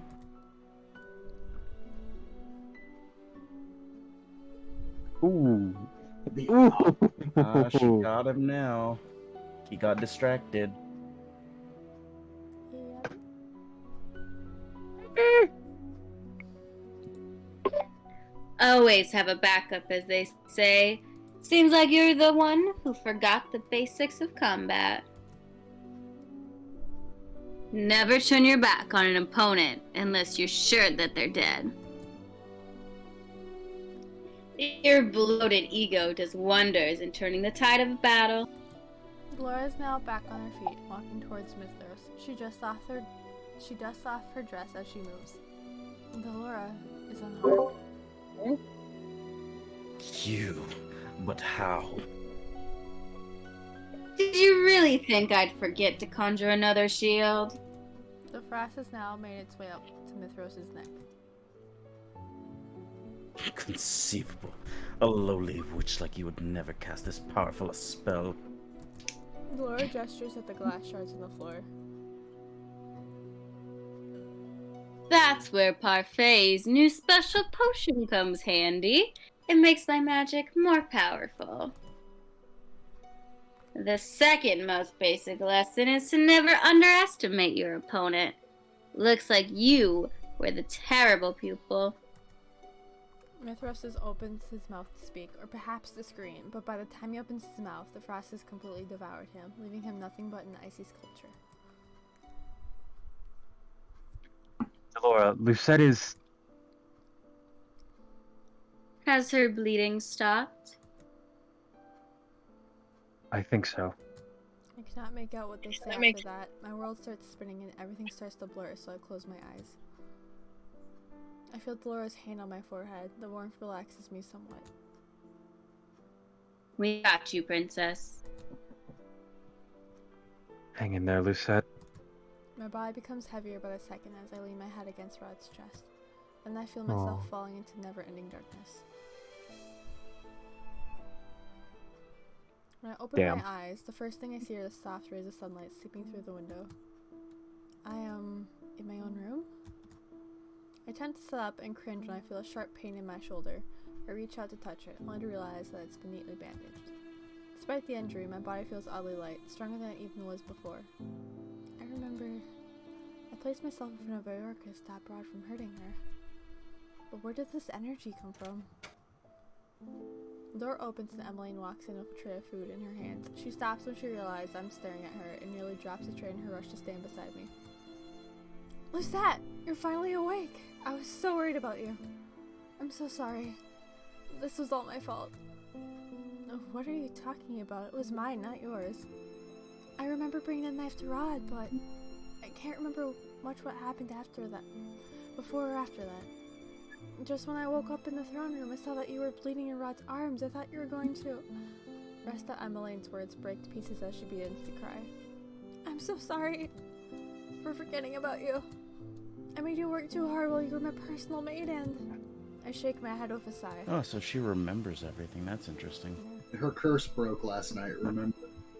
Yeah, well, I was like wondering like if they would just not remember this entire thing because they're gonna remember about her and Rod. And now it's weird. Yeah, now she's like, oh shit, I thought they'd be good together, but now they're step siblings. No, it was weird the whole time. It was not your fault I was cursed, Emmeline. But I look at her tear-stained face. She was not at fault, yet here she is crying. She really is a good person. I spread my arms. Lucette? I turn away, suddenly embarrassed. You looked like you needed a hug. Emmeline stares at me for a few moments. I'm about to reconsider when I suddenly feel her arms around me. I'm so happy. I hug her back and stroke her hair. I cannot help but smile at the warmth that spreads in my chest. Thank you. Emmeline pulls back. I like this arc. Yeah. It's like it really gets their relationship in a really good spot, whereas the others were kind of like me. Not considered. You know? Yeah. Emmeline pulls back, her face full of concern. What will happen to you and Rod now? I know how close the two of you got, and I saw how Rod looked at you last night. Wait, last night? So today is my birthday, and the day I become the bearer. Is that the reason why I feel so strangely energized? Oh! Emmeline walks up to one of my doll shelves and picks up the doll she had placed there months ago. Happy birthday! I meant to give this to you earlier as a surprise before you were cursed. Anyways, I know it's not as pretty as the other dolls from your collection, but I hoped that you'd like it. It is beautiful, thank you. I take the doll in my arms as a knock sounds on the door. Come in. The door opens and Rod steps inside. His eyes widen when he sees Emmeline. Oh, I was just about to leave. Emmeline slides off of my bed and heads for the door, but before she closes it, she turns to us once again. I know how complicated this will be for the both of you, but I want you to know that I will support you. So my lips are sealed. Emmeline winks before finally closing the door behind her. Yikes. There is an awkward silence in the room before Rod approaches me and sits on the edge of the bed. How are you feeling? It still hurts, but I will be fine. What's wrong? I'm just not used to hearing your voice from your own lips. Oh. What just happened? But I see that you still have Sebi with you. I've grown too fond of him to completely set him aside. He helped me get through a lot. Nice. He gets to keep them. Bummer. I can't read his thoughts anymore. Oh, there we go.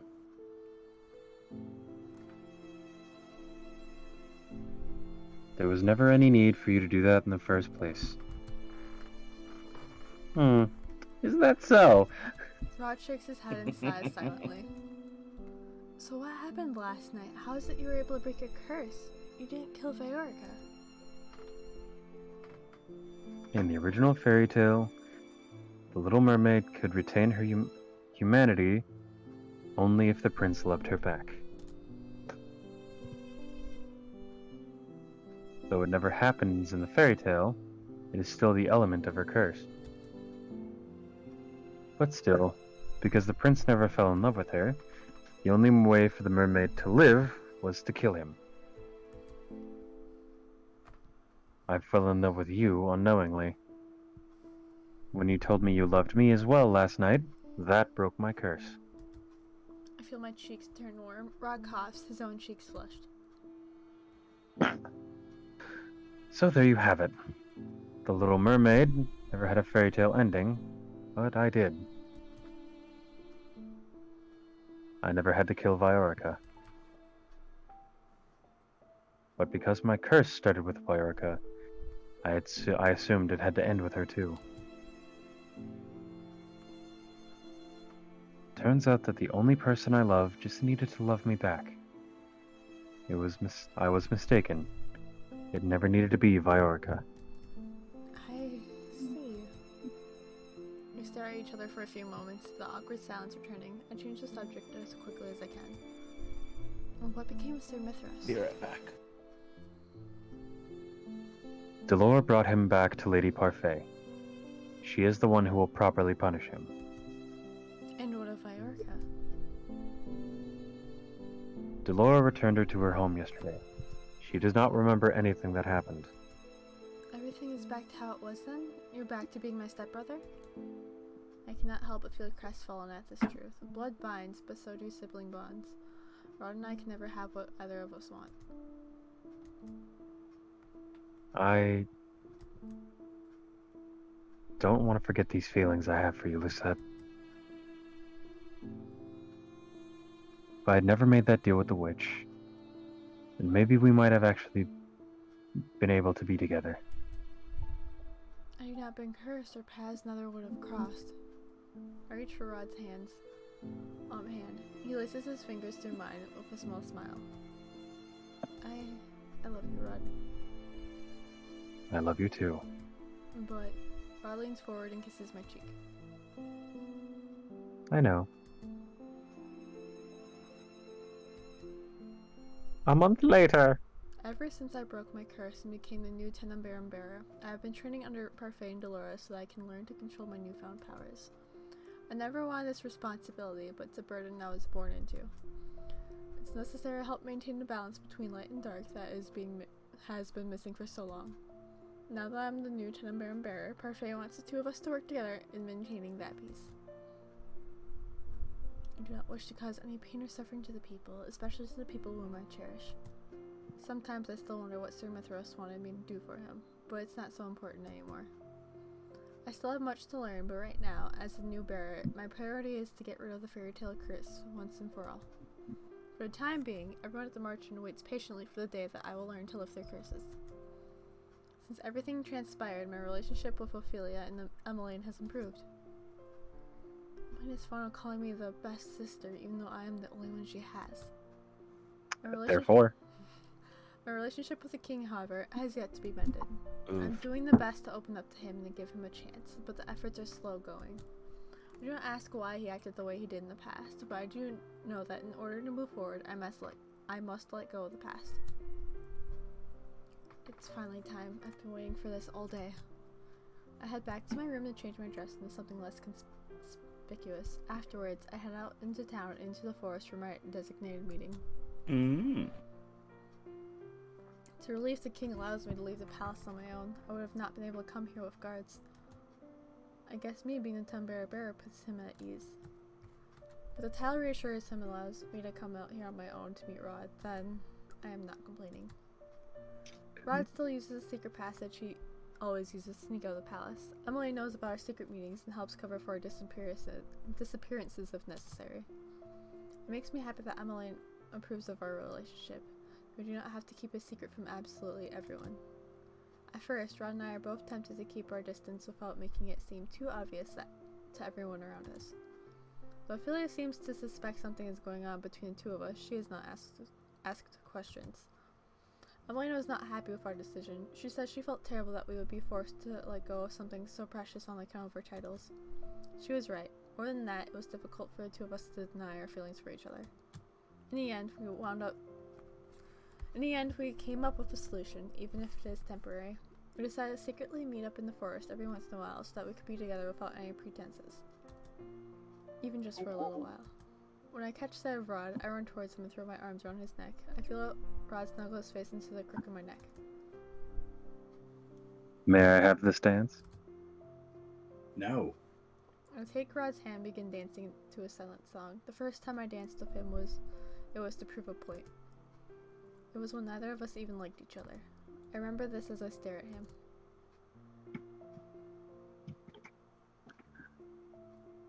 What? Is there something on my face? I was just remembering how much you hated me back then, and now, here we are. Fate sure loves to toy with us. I smell it, Rod. Just for a little longer, I want to be by his side. I do not know how long we can keep this up, but every day I wish for the same thing. I wish that I can live my life openly loving Rod. I wonder, will that dream ever be possible?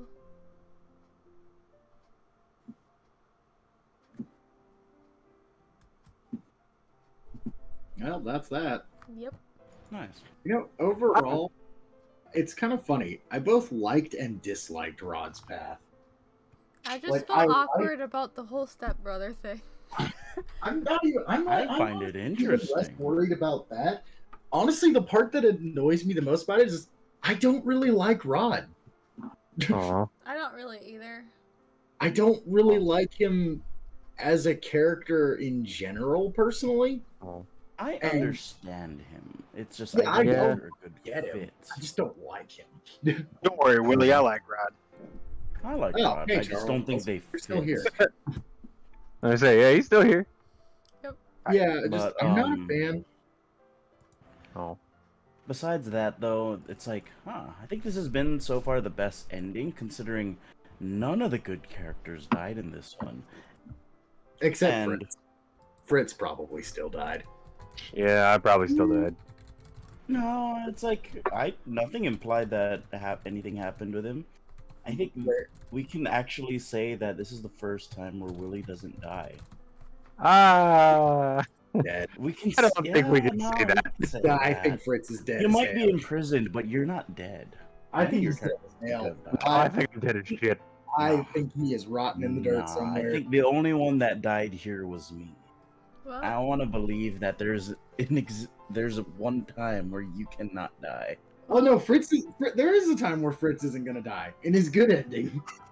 hopefully. I still think No, I mean like there's when one I'm of not me that's talking going to about die. just one character. I mean like all of his characters. All of- Because like, collectively, the only one that died this time was Mithros, and like none of the good characters died either, which is a bonus. Yeah. The only one who was not verbally confirmed dead by any character was Fritz, but I still think he's dead. Well, we'll There's a- find out because we're gonna do his next. Because I also found out when I was like reminding myself of things to make sure my guess was right that Waltz is actually the canon story. So it's a good thing I was already planning on doing him last anyway. Oh, there is a canon story. Okay. Yeah, her Who's route canon? with Waltz. I can't say why, cause spoilers, but Waltz is the canon Huh. story. That's fine. Her and the Witch Boy. Personally, I think, even though I really like Waltz a lot, and he's my personal preference, I personally think that hers and Fritz should be the canon story. But it's her and Waltz. Because Fritz is I so thought- wholesome. I Well, thought yeah, Fritz Fritz would is have her been. and Fritz is her personal knight, but no, her and Waltz, they're the canon story, but I can't say why, cause spoilers. And that's fine. Next, But right? huh? Fritz is next, yeah. Oh, we're doing Fritz. Okay. Yeah, one of my Yeah. favorites. honestly, Look, it's his either me or it's me. yeah, his is actually my favorite story for the whole thing, both endings. We will see how that goes. Honestly, my favorite is still Karma's. So far, yeah. Yeah, so As far. much as I love Rumple. Oh, Oh no, Rumple's was great too. yeah, Karma's my favorite of all the ones we've done so far. It's like So in terms far, of yeah. couples so far, like I feel that they were the most normal. Rumple, it felt a little, I don't know, forced to me, and so did Rod. Like Rod seemed really forced. Yeah. Yeah, Karma's is really good. I think most of what I liked Rod's story for was the time with Emmeline. Yeah, I Yeah. really liked that arc, like Mhm. Haku said, for the same reasons. It's like the best one for her because like they really fix their relation with each other.